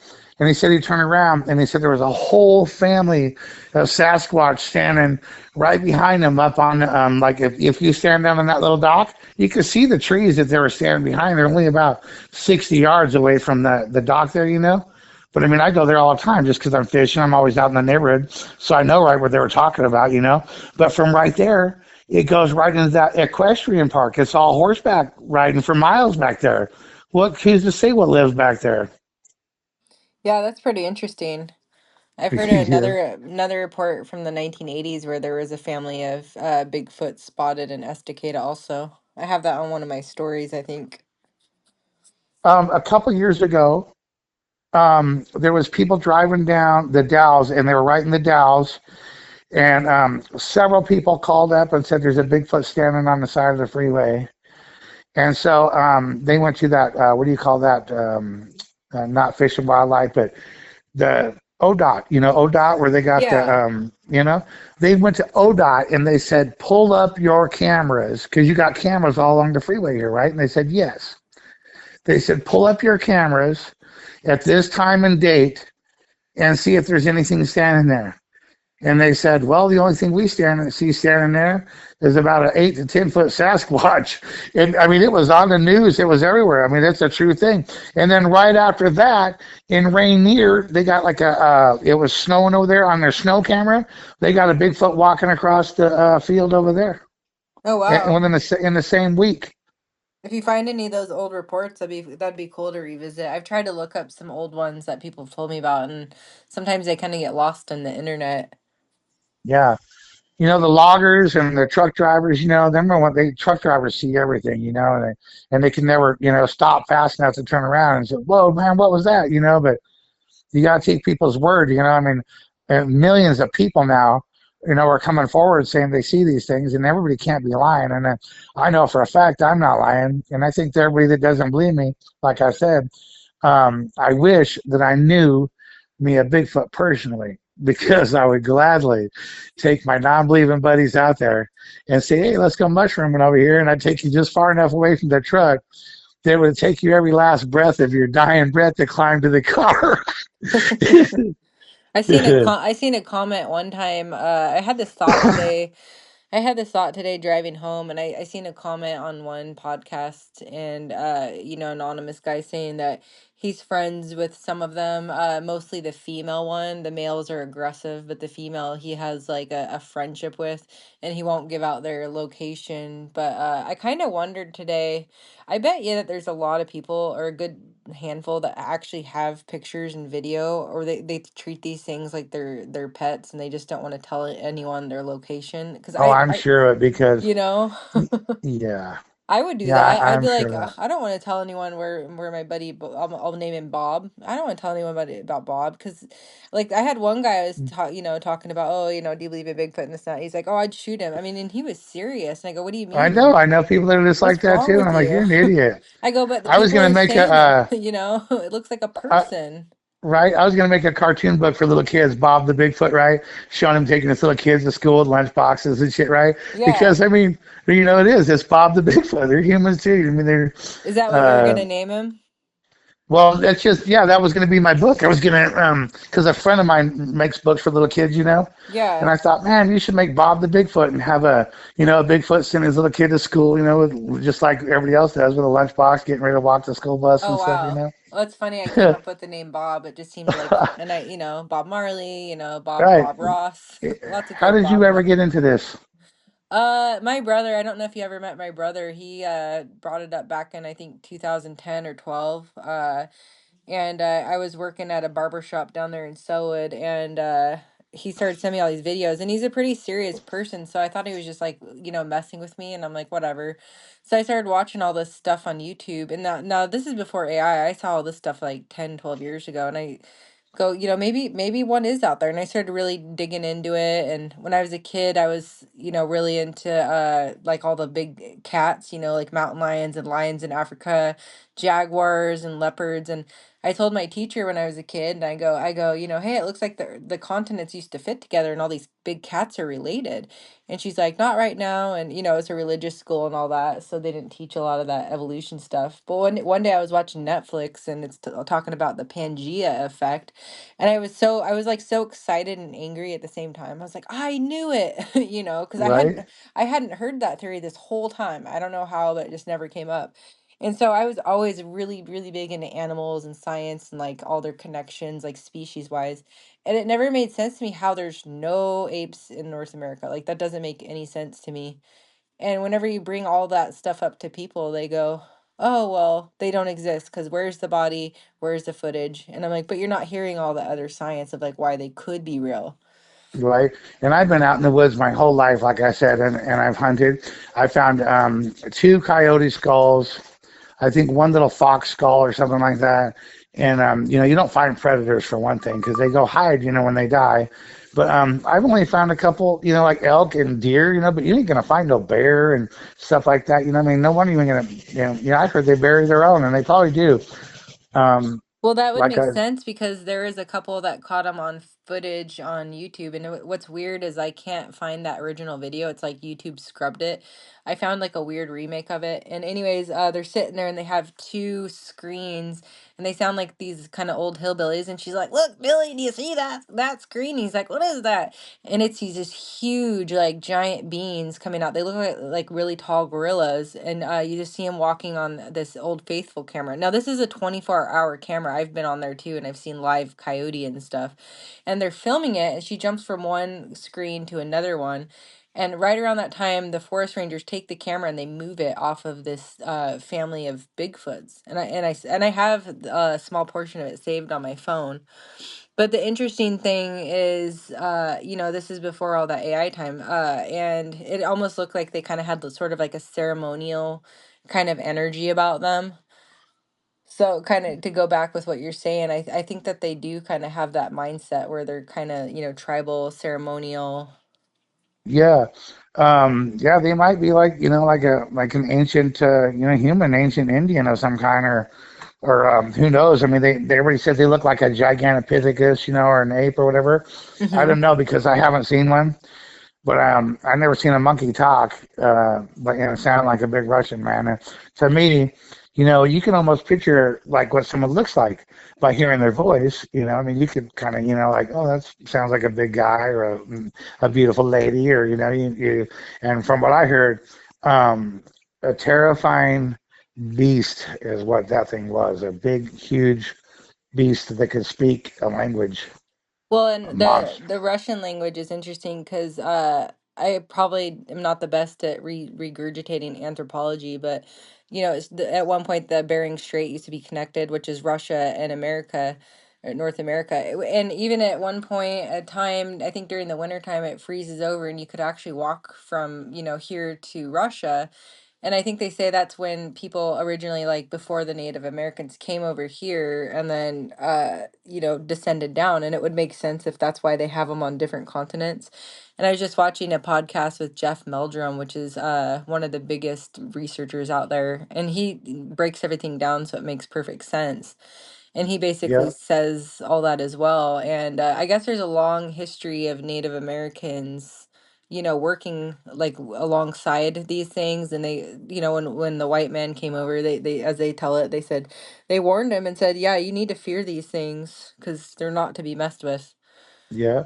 Well, I listen to like howtohunt.com and stuff, and there's a Al man. He's like a elder.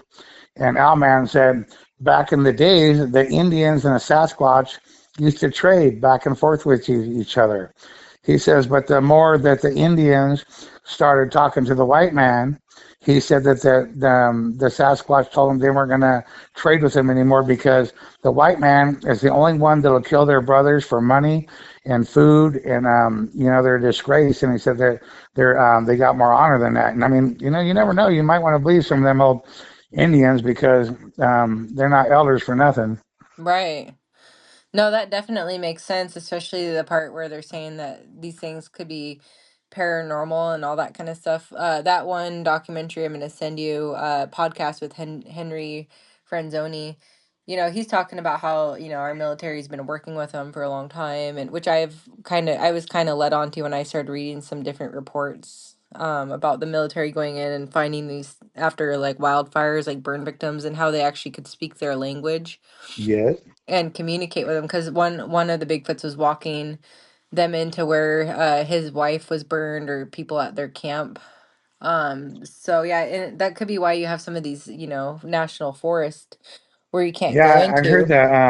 the Mount St. Helens biggest secrets and all that with the Sasquatch up there, and that they're trying to keep it all quiet from all the National Guard, and everybody was up there, cleaning up Hmm. the elk and all that stuff. And they said that they were Sasquatch up there, and there was a couple of them that were taking them to where the other ones were, and there was badly burnt ones, there was healthy ones, dead ones, and they said that they were the army was up there, transporting them all over the place, and they said that they said they want to tell us, but we're not ready to hear it yet. Which I don't, as the way the world has been going, they're probably telling the truth. They probably do know it all. They're just now starting to admit that they know that there's spaceships out there, Yeah, the but UAPs.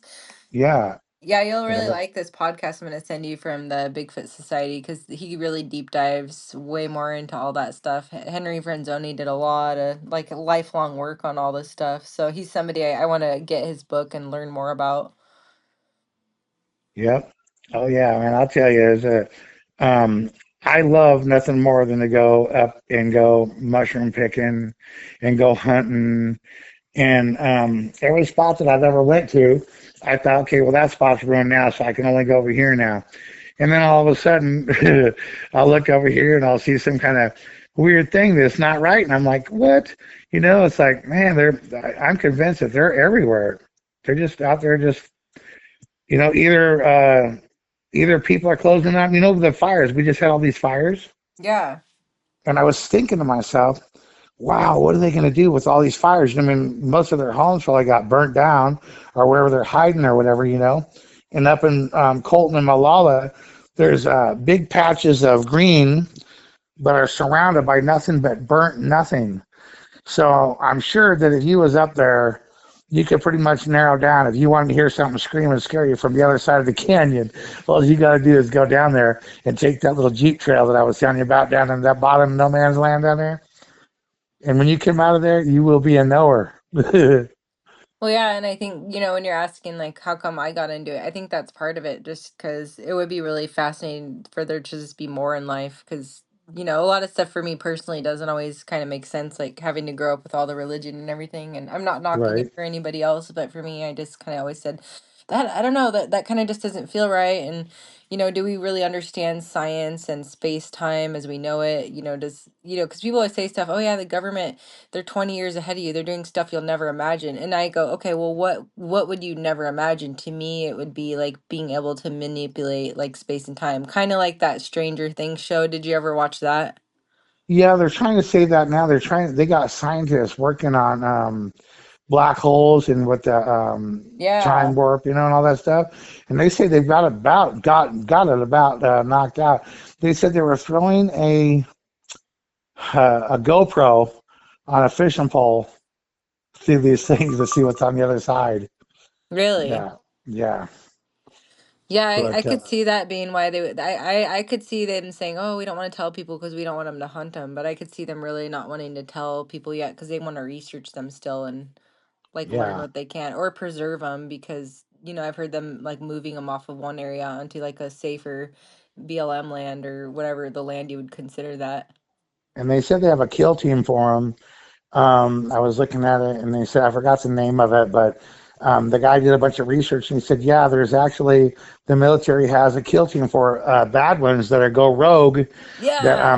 some of them are violent, and that they just pretty soon if someone says they seen them, a couple vans will show up, and 20 guys jumps out with AR-15 style weapons and tells you to go in the house and don't come out and go get a motel for about a month, So who knows what's going on out there?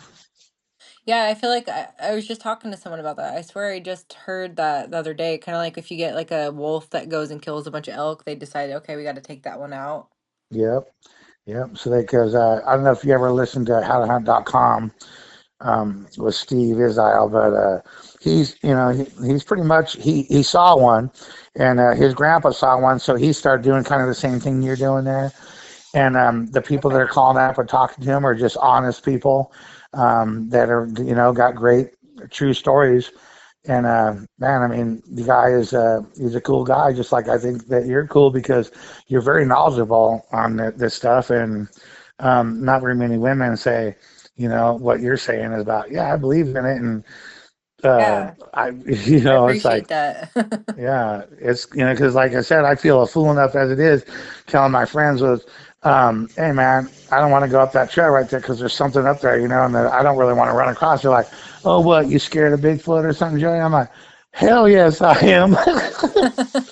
Well, yeah, and it's like, I grew up like such a tomboy and I was just always out, wanting to play outside. And I don't know, I just never really got into the whole, even though, yes, I am a hairstylist and I work at a salon, I still, that stuff just bores me. I like talking to people and hearing about these cool stories. So I'm not into a lot of your typical kind of women stuff, like competing with each other, like, and there's a lot of new women out there that are like that, they just want to go out in the woods and discover stuff. And I found it a lot of like-minded ones, but not as many are going, oh, I'm going to go out hunting or I'm a logger, because typically that Yeah, was a more of a male territory. And that's the ones that are seeing these things and that's ones that are believing in it. So I kind of understand why it could be really hard to wrap your head around it because it was for me too, like when my brother started talking to me about it.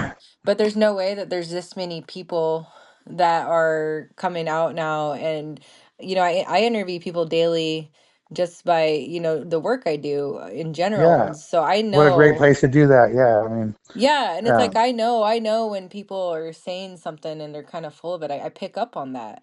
for sure. Yeah, me too. I can tell you within 3 seconds, or at least a minute, whether you're blowing smoke. And like I said, a lot of people that tell me stories, I'll start telling them a story, and they're like, "Yeah, I had a face to face over there, blah blah blah."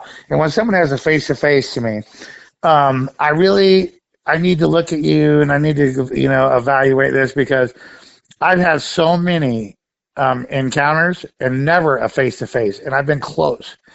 So if you've had a face to face, I'm going to look at you, and if your story ain't adding up, sometimes I've been guilty of not letting them finish their whole story, right? Because which is wrong of me to do because I know exactly how that feels when I'm trying to tell somebody something and they don't listen to me. Man, I just want to punch them in the head. I'm like, dang, you didn't even listen to the whole story, and you turn around I'm guilty of doing the same thing to someone that told me an outlandish story. But what if they were really telling the truth? Have an open mind, right? What if they were really telling the truth, man? No one would believe them if it really happened. Well, I understand your frustration because it's infuriating when you really see something and you're trying to tell someone and they just totally disregard what you're saying. And I've been having that happen to me too, and it is very frustrating. So I'm sorry you had to go through that, but Yeah. I am really excited that there's now an outlet out there, and I'm just trying to do my part in my corner and help out these bigger podcasters by encouraging more people to come out. And like someone like you would be great to go on another, podcast and retell your story if you ever want to. I can help guide you to a couple good ones. Yeah, I mean, I wouldn't mind. Like I said, I kind of sitting here, wasn't I should have probably wrote some stuff down, but I have just, years and years of hunting and experiencing, and I've seen trees that were all, like I said, 15 feet tall, just a little certain trees broke all in one way. Chris and I ran across a salamander down at Wolf Creek, down there at Wolf Creek, down at the very bottom, down by Timber, Oregon, also. It's just a little place down there. And we found a salamander that was probably 3 feet long and probably a foot tall, It looked Wow. like a baby brontosaurus dinosaur. I'm not kidding you. This thing was in the water and it looked like like when you see a big rock in the water and the water's running over the top of the rock, Yeah. it boils over the top. And I looked at it, I said, Rick, what? I said, Chris, look, that rock is moving, bro. He's like, it is. And all of a sudden it got over by the edge, Look at Chris, you it upset. is. It is. It is. And so we go there and look, and here it is, man. It looked like this big old platypus salamander, man, this big old gray black thing with big old huge lips on it. It was amazing. Couldn't believe it. And Well, then that's one crazy. night, yeah, it was at the same place at Timber, right around a couple blocks from where the Bigfoot thing was. It was like 11 o'clock at night, and I'm waiting for my buddies to come out, and and it's just pitch black, and I'm laying under these trees right next to the river, and I'm looking up into these trees, and all of a sudden I see something moving around, and I don't know what they're exactly, if we have these or not here, or if they're extinct, but I saw two of them, and I think they were called lemurs. They look like little monkeys, and Really? they were running around, and they only come out at night because I've never ever seen one of these in my life.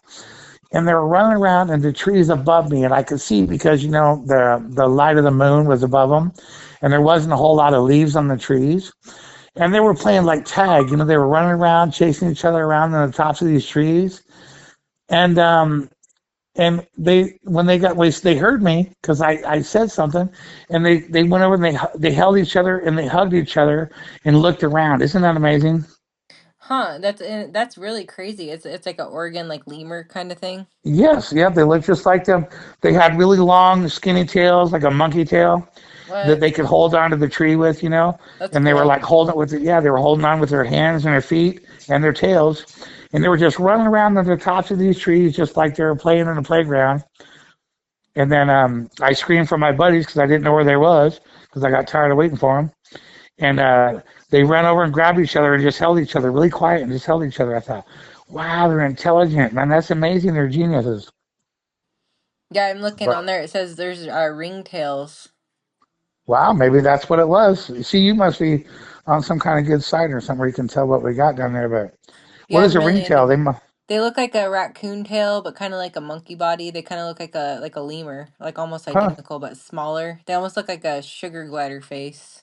Yeah, maybe they was. They were just, they weren't huge. They were only like 2.5, 3 feet tall, but they were just playing with each other on top of the trees. I thought, man, you don't see those every day. We got things around here we don't see all the time, and people don't. Just because you don't see them doesn't mean we don't got them. Yeah, I've seen living out here the last 10 years, I've seen a lot of stuff, and oddly a lot of times it's always when Chris has been over. Like one time I'm sitting on the concrete and I seen something that looked like a little tiny mini like Loch Ness monster, and it's under the porch, and I seen its head kind of move like the Loch Ness monster, and I go, "Chris, look at that. What is that?" It's like someone's ferret got out, and he goes, "Oh, that's just like a Oregon like mink or whatever. It's all kind of reddish brown with a white dot on its Yeah, chest." And so I yeah. looked it up, and sure enough, and another time I actually had a bearded dragon at the time. I went on my back deck, and it's like nice, hot, kind of, deserty kind of energy weather out there. And there's a, bearded dragon looking lizard on the porch. I go, what the heck? But I knew it was wild. Obviously it wasn't my pet, and it was smaller. So I look it up, and it's like the Oregon fence lizard. But I didn't remember hearing Wow. about any of this in school. So, and then I've seen kestrel. It took me a long time to figure out what that bird is, and I've done a lot of wildlife photography and kind of studied what, everything is and all the spiders and stuff, because I'm always thinking, oh, maybe I'll find a new species or something Man, no rare. wonder Nick loves you. You, you hey, you know what? I found too. Check this out. Up, we went fishing up by Harriet Lake. You know, me and Chris and God, who was that? What's his other friend? Anyways, you'd know him too. Tony, I think it was. We go trout fishing up here, and Yeah. Tony's lifting up logs and he's looking for worms, right? And he goes, "Hey, look at this big worm I found." I looked over and I thought, "Man, that's a monster." I said, "Put it in the worm can over there, right?" So he goes over there and he throws this worm in a little worm box, and pretty soon I'm fishing. I think, man, I need another worm. So I go over there to the worm box, and it's his worm. He found it. I wasn't going to use that one, but when I took the top of the worm box on, they were a little bit cold because they were in the refrigerator. Well, it made this one worm that he put in there kind of dormant. Well, I went to pick it up. I thought, man, that's the biggest damn night crawler I ever seen in my life, right? So I picked this thing up, and all of a sudden, I seen this little tiny tongue come out of the end of this thing, right? And these two little tiny eyes, and it looked identical to Chris. I'm not shitting you. And I looked it up. It's called like a little red rubber baby boa. Boa snakes. Yeah. We have those here alive in the woods up here, underneath Really? the tree. Yes, and I swear now I always call Chris. He's my little red rubber baby boa. He knows exactly what that means too, because of that snake. Looks just like him. But I threw it in the water and it swam just like a real snake would, and it looked like a worm. Isn't that weird? That's really crazy. Yeah, it made me sick because I held it in my hand. It scared the shit out of me when I seen that tongue moving around. I'm like, I mean, they're totally like skinless, just like a, wrapped little snake wrapped in skin. It's totally probably the most harmless snake in the whole world, but it gave me the creeps because I didn't realize it was a snake until I felt the power in it. Like I thought it was just a worm, but I could feel the power when it was twisting around. I thought, man, that's a powerful worm. And then I looked and seen that tongue coming out, and that was it. I dropped it back in the weird box and said, man, you got an alien snake, an alien worm over there. Yeah, and I Chris. was trying to look up too and see if there's any like laws in Oregon saying that you can't hunt or shoot Bigfoot, because I've heard that in Washington, but I feel like it's people are saying it is illegal, people saying that it's not an actual law. Have you heard anything on that? I've heard a lot of stuff about, yes, it was illegal in some places. I guess over in Canada now, they're putting signs up on the trees, like at the parks, that says, "Don't feed the Sasquatch. Don't feed the bears. Don't feed the Sasquatch. They're just like a wild animal. You don't know what they're going to do. Like that stuff." So I mean, they're coming out. They're starting to come cleaner than they was. Yeah, that's really interesting. I guess I think in July they're gonna have a pretty big like Bigfoot deal in Oak Ridge, Oregon, July 11th and 12th. I'm not sure if I'm gonna make it to it, but it sounds like it's gonna be a pretty big deal. Yeah. You know, it's pretty impressive.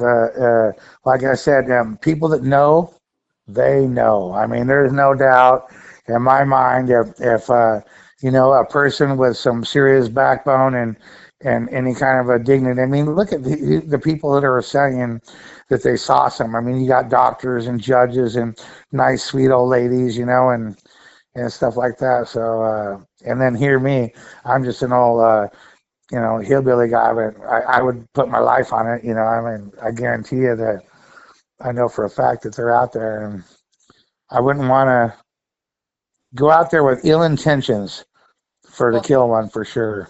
Well, hopefully, if you have another encounter, it's a peaceful one this time. Yeah, like I said, I hope that I see Harry and the Hendersons out there in the woods waving at me, or something like that. That'd be really cool. I've heard Yeah. of stories about people that made friends with them. I always thought, I've seen a couple Bigfoot movies, and they're always the dumbest, corniest movies you've ever seen in your life. I thought, man, if they would let me make a Bigfoot movie, no one would ever set foot in the woods again. Because I would just tell some of the truth, what happens. I just have this feeling that when you actually do see one and you look at it, it's not what you think it is, like its face structure. And I think that's what really throws people off. And like it just it doesn't look like your mind's trying to register, like it's scanning it and going like human ape, like what is this? But even then I feel like there's just some other like layer to it that I think is really fascinating on what the face looks like. Yeah, okay, check this out, because I've been studying on for Bigfoot now for, like 15, 20 years now. That every single night I listen to, the broadcast and everything like that. But I look, everyone says after it looked at me, I was looking at it through my scope, or whatever, and it knew I was looking at it. It turned around and looked at me, and it gave me this evil look. Well, I know that that's for a fact probably true because from the sound of it. But I was listening to this one, and this guy was like, he was floating down a river, and he said it was back like in Indiana or something like that. And he said it's a muddy river. He said the sides of the banks. He said the river looked kind of muddy. He said, but there's nothing else to do, and people do float down there, or whatever it was. And he said he was floating down the river, and he said the people that he was with, they were a couple hours ahead of him, and he said he wanted to go anyway, so he went. And he said he looked up the river, and he goes, he could see a man sitting on a chair, and he said he seen a little boy playing on the edge of the water. And he said he was getting closer and closer, and he said it looked like this man was sunbathing out there naked with no clothes on. And he goes, silver-haired gentleman. He said he looked like a really nice, perfect hair combed, beard, perfect beard and stuff. And he said, and I got closer and closer to him, and he said pretty soon he kind of mumbled something to this little one. And he said, and the little one got up and walked over, kind of, and stood by him and looked at him. And he said he floated by on his inner tube. And he said he looked over at this thing within 20 feet of him. It was sitting on the bank with, the adult sitting there with his child. And he said it looked like pretty much like would explain like the most interesting man on that commercial, the most interesting man on the planet. From what I can understand, he goes, this guy there wasn't a hair out of place. He looked perfect. He looked like a perfect commercial, and he said he looked at me and kind of winked at me and smiled. He said, and the only thing that I noticed, his teeth look like bigger, like blockier teeth than I have. He goes, but he looked like a perfectly fine gentleman laying there with manners, and everything. And he goes, I just kept floating on by. And he goes, that's another experience that I heard people calling in and telling. But wow, man, how possible could that be? You can't say he's a liar because it ain't that much different than all the other crazy stories you hear. Yeah, and he thinks that was a Bigfoot in a Yeah, he big. said for sure. He goes, yeah, he goes, at first he just thought it was a gentleman sitting on the beach. And then he said after he got right next to it, he said he looked over at it and he said, man, he said it was basically a being. He didn't say it was a Bigfoot because he said it looked like a giant man with perfect silver hair that looked like he just got out of the beauty salon, was laying there sunbathing with his little kid. And then, when he got closer to it, he made the little kid get away from the bank. And he said, and he floated right on by and looked over and went, oh my God, this is not a man. And then he said he just kept floating on by, and he said it smiled at him and basically waved at him. He said it wasn't even no sign of aggression or nothing. He said it was a peaceful, lovely experience. And man, if you could have an experience like that, that'd be great, wouldn't it? Yeah, I wonder if it was maybe a female one. Yeah, you never know. They might even look kind of male-ish if they're, big and hairy anyways.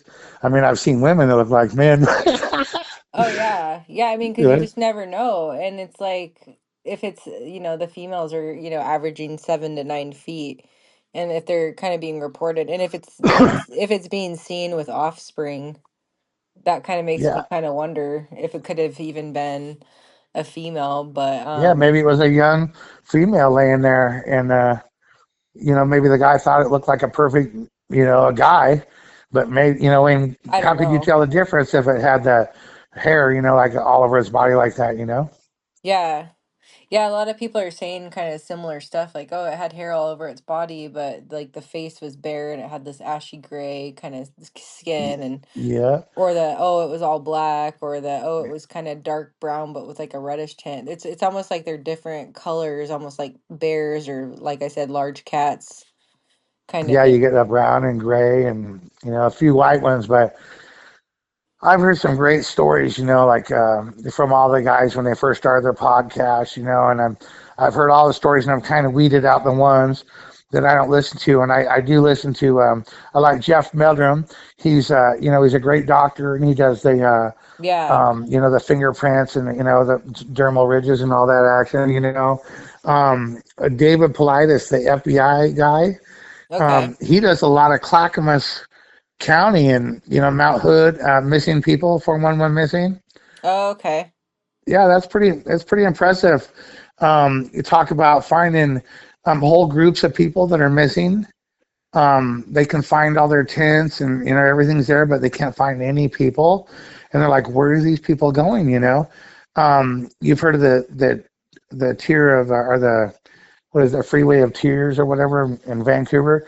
They found 350 pairs of tennis shoes, pairs with just like the bones sticking out of the tennis shoes or something. And they said they were all bear attacks and cougar attacks and stuff like that.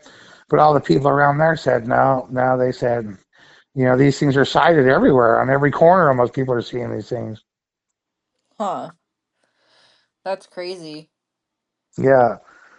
One guy walked into like a little a structure, and he said he looked down. There was bones laying all over, deer bones and stuff like that. And he said he kind of looked around. He said there was a flannel T-shirt laying there, and he said, "Wow." He said he picked up the flannel T-shirt and it had a wallet in the pocket.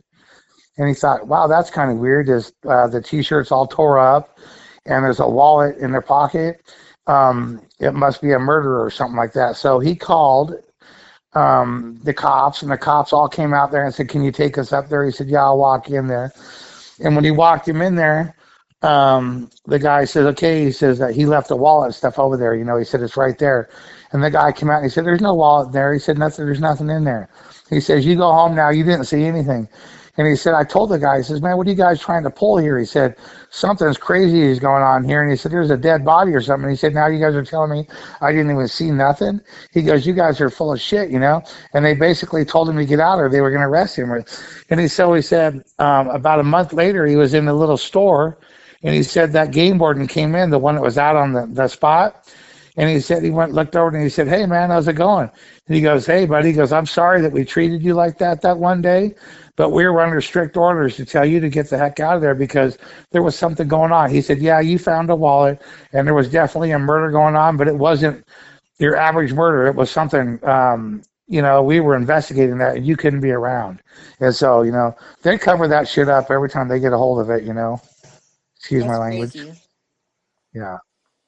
Well, if you guys ever decide you want to go back out and, maybe just kind of look from inside the truck with a lot of, Well, we could use Nick for ammo, bait because he kind of looks like one. right? We'll He's see. as big as one. We He's just just, stand him out there naked, maybe one of them women in a Sasquatch. We'll wait a while before we save him. oh, it'd be like the goat in Jurassic Park. We'll just put him out there. Yeah, yeah. Tie him to a tree. Just kind of moan once in a while, Nick. Well, it's nice That'd be talking to you, fun. sweetheart. You're awesome. I appreciate you, and I cannot believe that you You did this for too. this long, and I never heard about it. Yeah, yeah. I just actually started 2 weeks ago, and I appreciate you too, Joey. I commented on the Bigfoot Society podcast, and he said, "Oh, I'd like to talk to you." And I actually did get a phone call from him last week, and it was pretty amazing actually, because he's one of the biggest podcasters out there.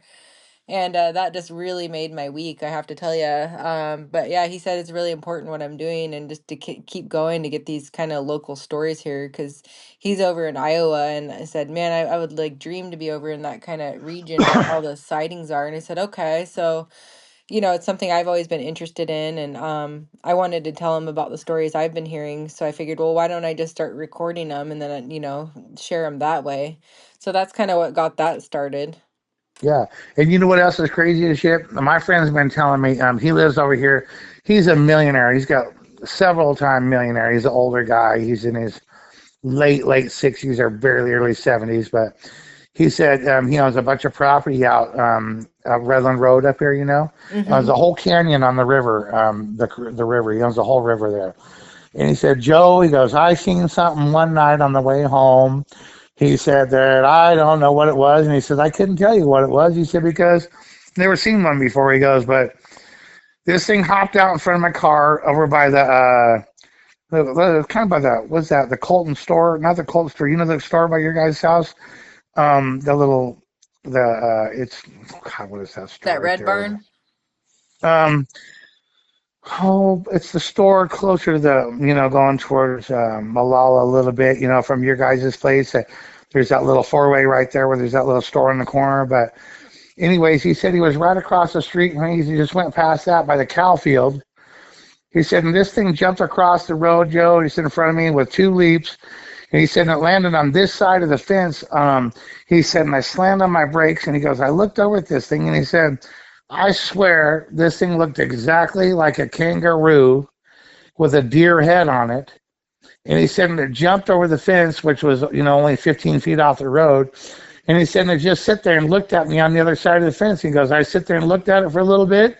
And then he said, it just hopped off. And he goes, man, this thing, he said, Joe, it was hopping. He said, it was just like it looked like it had a kangaroo back in. I thought, wow, that's weird. You never know what we're going to have around here. I had one doing that in my yard. It was a coyote, and when I put my spotlight out on there, it started hopping like a kangaroo. I have it on film. I can send that to you if I find it. I just saw Yeah, it the other cool. day Yep. because I'm always out there recording. I can send you a video I recorded the other night too and see what you think. So I heard the coyotes out there, so I thought, oh, I should stick my phone out the window and like record them. And like as they kind of got to their highest point, I could hear something else in the background. It was like a wailing noise, but it was it Yeah. was so far away, it was hard to get it. And then they stopped, and then the wailing noise sort of took over. And so I messed around on Premiere Pro and I was messing with the sound effects. So I turned down the coyote noise and I really amped up the background noise. So you have to hold it kind hmm of up to your ear. But I'd be interested to see what you think, if that sounds like anything to you that you've ever heard, because I caught that the other night and I thought that I haven't heard anything like that. And I don't know if that's another pack of coyotes way off in the distance, or I don't know. Um, Didn't sound uh, right. my uncle Steve that passed away that I told you I dreamt to turn into a Bigfoot. Him and I and my friend Shane and my uncle Grant, we went up to the same place. We went up to the Malala River and we crossed the big first bridge that you come to. And we went up in the mountains up in there where we seen all. My uncle said, "Look at all those trees that were busted off like this, right?" So all of a sudden, we're walking and we're way back in the middle of nowhere on these flatlands. We just got through seeing a whole bunch of elk and everything, So we're right in the middle of good elk country. And then all of a sudden, we heard a herd or coyotes. A whole group of coyotes must have had an elk down on the ground about 50 or 60 yards from us in these really thick trees. And you could hear them fighting each other. I mean, these coyotes were fighting each other. They sounded like horrible dog fights, right? And my uncle says, "Wow, look at that." He goes, "There's a bunch of coyotes, right? They must have an elk down." And he starts going like a rabbit, like making this noise, like to call him in, I said, "Steve, stop, stop." He goes, "Why?" I said, "Cause there's a whole bunch of them, and we're standing right here in the open with our bow and arrows. I don't have no gun or nothing." He goes, "Well, I can climb a tree." And I said, "I can't. I'm 320 pounds, and every tree, I'm almost taller than all these trees standing around here." Quit calling the coyotes in, Steve. Even though, I mean, they sound like ferocious wolves fighting each other at Yeah, close range. Yeah. that's this noise. It's like like that, but it's really really loud. And but then that dies off, and it sounds like a banshee in the background. I don't know how else to describe it. It's like a whoa, whoa, whoa, These whoa, things, whoa. yeah, And I'm like, what is that? That sounded so weird. that is terrifying. Yeah, just making my hair rise thinking about it right now because like I said, I want to go hunting, but I can't go hunting like I used to. I got to be a dang truck dweller and sit in the truck till it gets daylight and drive around on the roads just Yeah. because I'm scared to go into the bushes now and Yeah, it tapped me on the shoulder. I'm gonna start a SoundCloud account and start recording all these because I've got out here because we're up to next to I think 80 acres of stuff out here and at night our house is next to that and that's it and I've had mountain lion out there just like roar and I've got that recording the obviously coyotes all the time and then the barred owls with the hoo hoo hoo hoo Yeah, and I've gone out there right. and messed with them and I can make barn owl noise like pretty identical but. The one I got the other night was weird because whatever it was like louder, further away than the coyotes, and that like it just made them stop, like dead stop. Like it was like, "Hey, you guys, shut up! We're taking over." It was either another pack that sounded way different or something else. Yep. And just now that you mentioned that, it's amazing too, because just last year, I went camping down at my friend Rogers that I told you lives right off of Beaver Creek up here, on that creek. And, people, man, they have great big huge parties there. I mean, like giant parties and stuff, bands and stuff. But I go there all the time when no one's there. And me and my girlfriend were laying there, and for a week straight, we stayed there for a whole week just partying because it's paradise there. And every single night like about 4 or 5 in the morning, you could hear this owl, whoo, whoo, doing his thing, right? And then you could hear another one down the river farther on our side of the river, but it sounded totally different. And I'm like, my girlfriend says, wow, that sounds like someone's trying to mimic an owl. Maybe one of Roger's friends is over there. And I said, Really? don't say that. Yes. Because a lot of people have reports of hearing birds and stuff like that, and it doesn't sound like a bird. It sounds like someone trying to mimic a bird, like crows Yeah, and she stuff. doesn't even know anything about a Bigfoot or nothing like that. And she was telling me, man, that sounds like someone's trying to mimic that owl. And I thought, oh no. God, Again, my neighbors probably hear me out there like, "Oh, that's a Bigfoot. Someone sounding like an owl," and it's really me. right.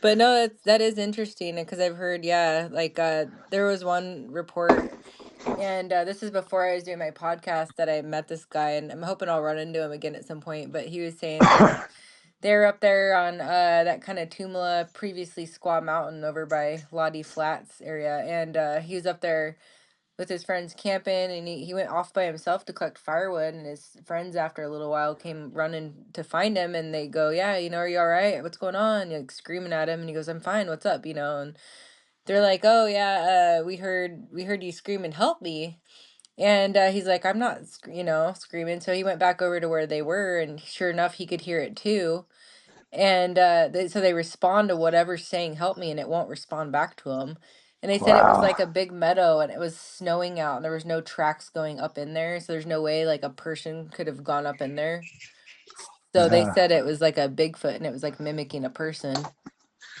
and that's terrifying.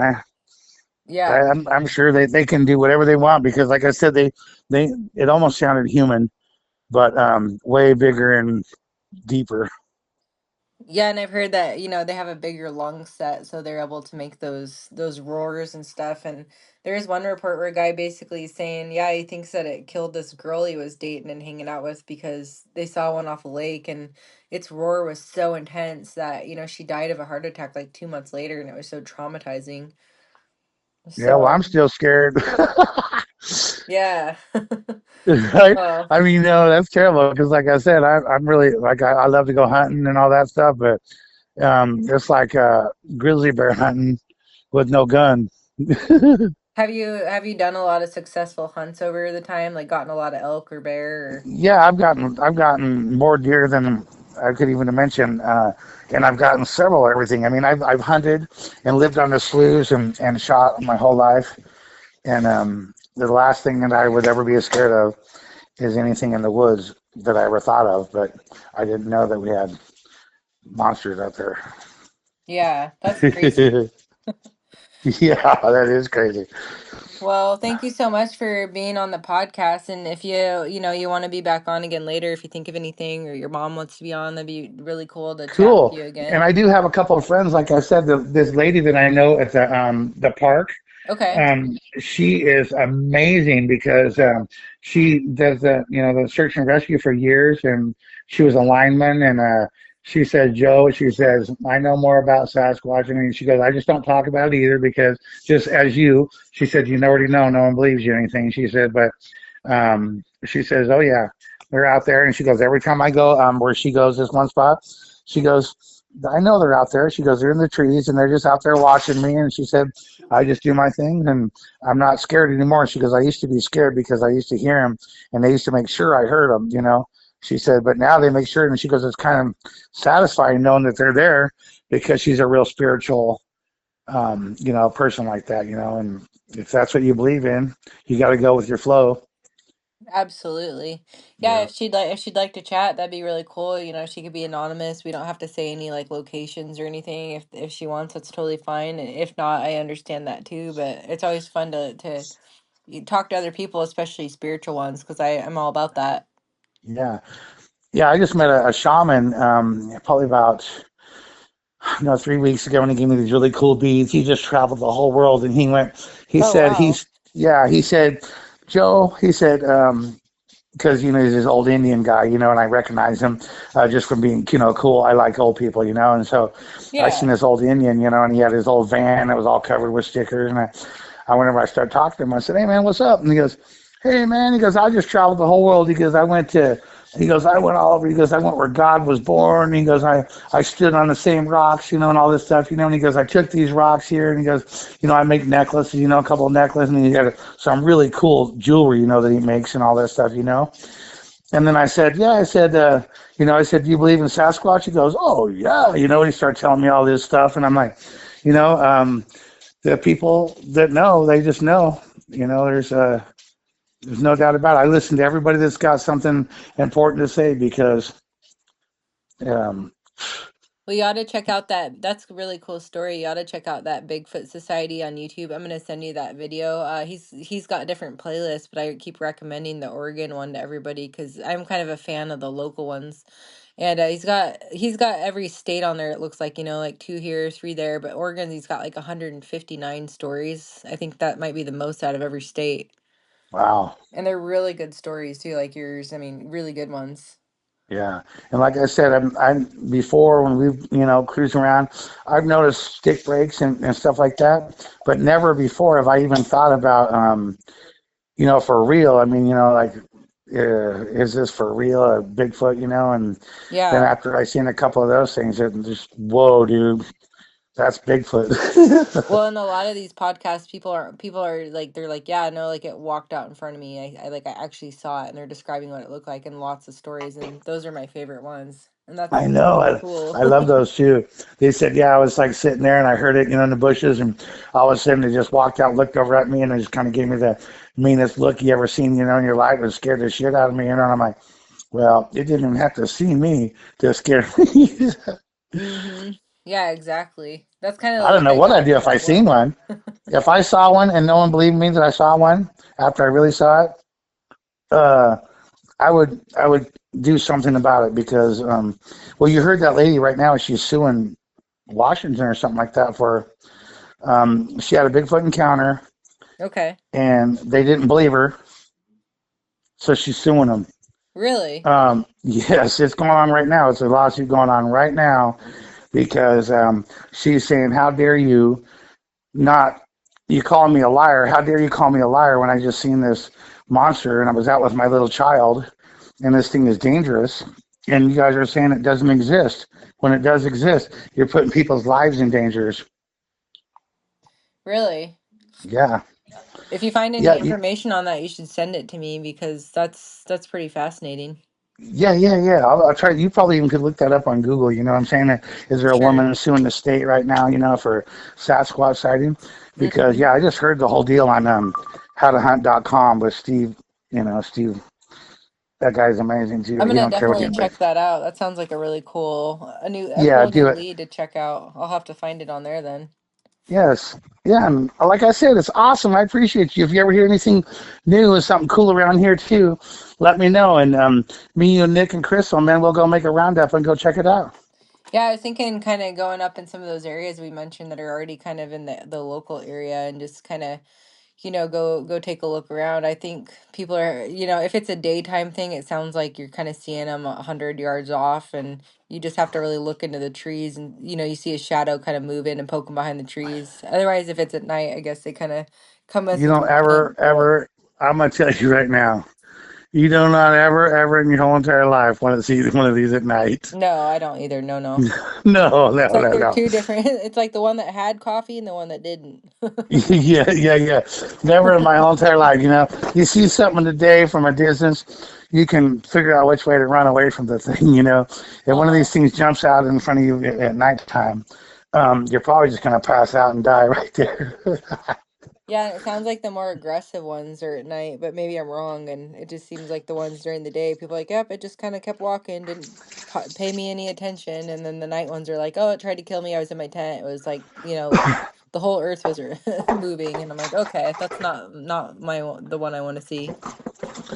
My uncle Scoop, he's an old Indian guy, and I'm amazed I even look white because my family up in Washington, they're all like still Squamish Indians and stuff like that, and I mean they look very very brown, and they're totally Indians. And he said that when he was working in the logging camp, he said he was following a great big huge tree, and he said he looked over next to him, and he said maybe 10 or 15 feet away, he said there was a Sasquatch standing next to the tree with his hands down to his side, and he said he looked at him like, "What are you doing?"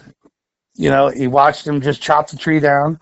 He said he just fell the tree down, and when the tree fell down, he said he just picked up his saw, and he said he turned around and walked. He just kept doing his job. He kept walking down the trail, working. He said, and when he turned around, it was gone. Wow. Yeah.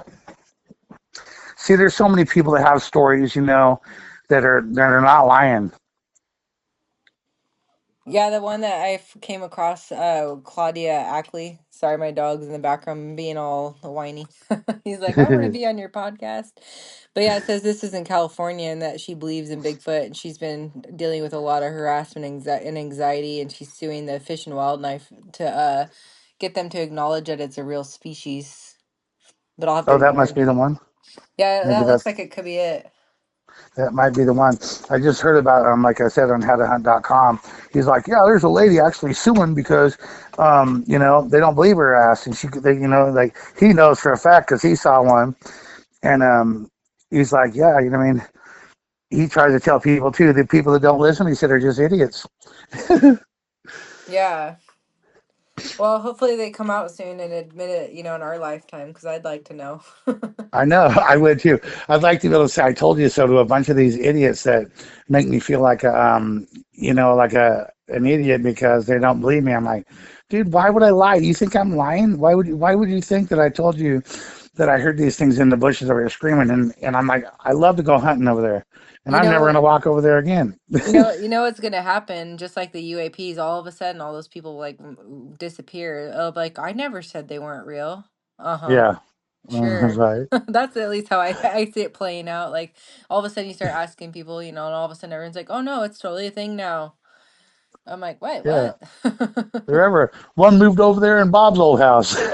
Yeah, yeah, exactly, exactly. One used Yeah, to teach all the kids at grade school or something, and it's right. like, wait a minute, Like, all of they a turned sudden, out to be smart son of a bitches, and I guess they're here to help us. right? Trying to Yeah, prevent us from something like crazy, like nuclear yeah, war, blowing mind up our control. planet.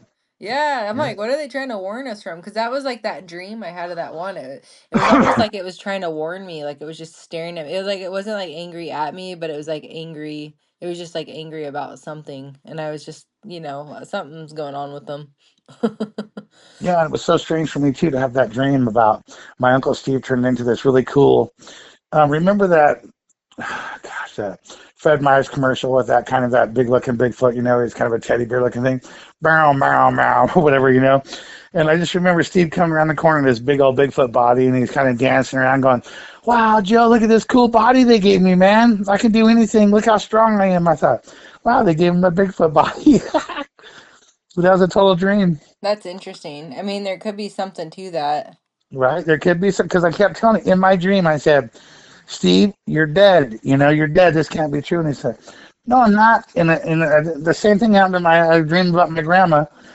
And right after she died, and I was down there having coffee with her, and I said, "Ma, this is so strange." And she said, "What?" And I said, you're dead. You died." And she said, "No, I didn't." She said, "You wish I died," right? Because my grandma raised me, you know. And she said, "You wish I died." And I said, "No, I didn't." I said, I swear you died." I said, "I must have the worst dream, Mom, that you died." And she was over there making like French toast, and we were getting ready to play a game of cards, you know. And I'm sitting at the kitchen table, and then all of a sudden, I woke up and I was dreaming, and I thought for sure that I was dreaming that she was dead, and I was wrong, and she was alive. Isn't that weird? No, yeah, it sounds like you're definitely like an empath.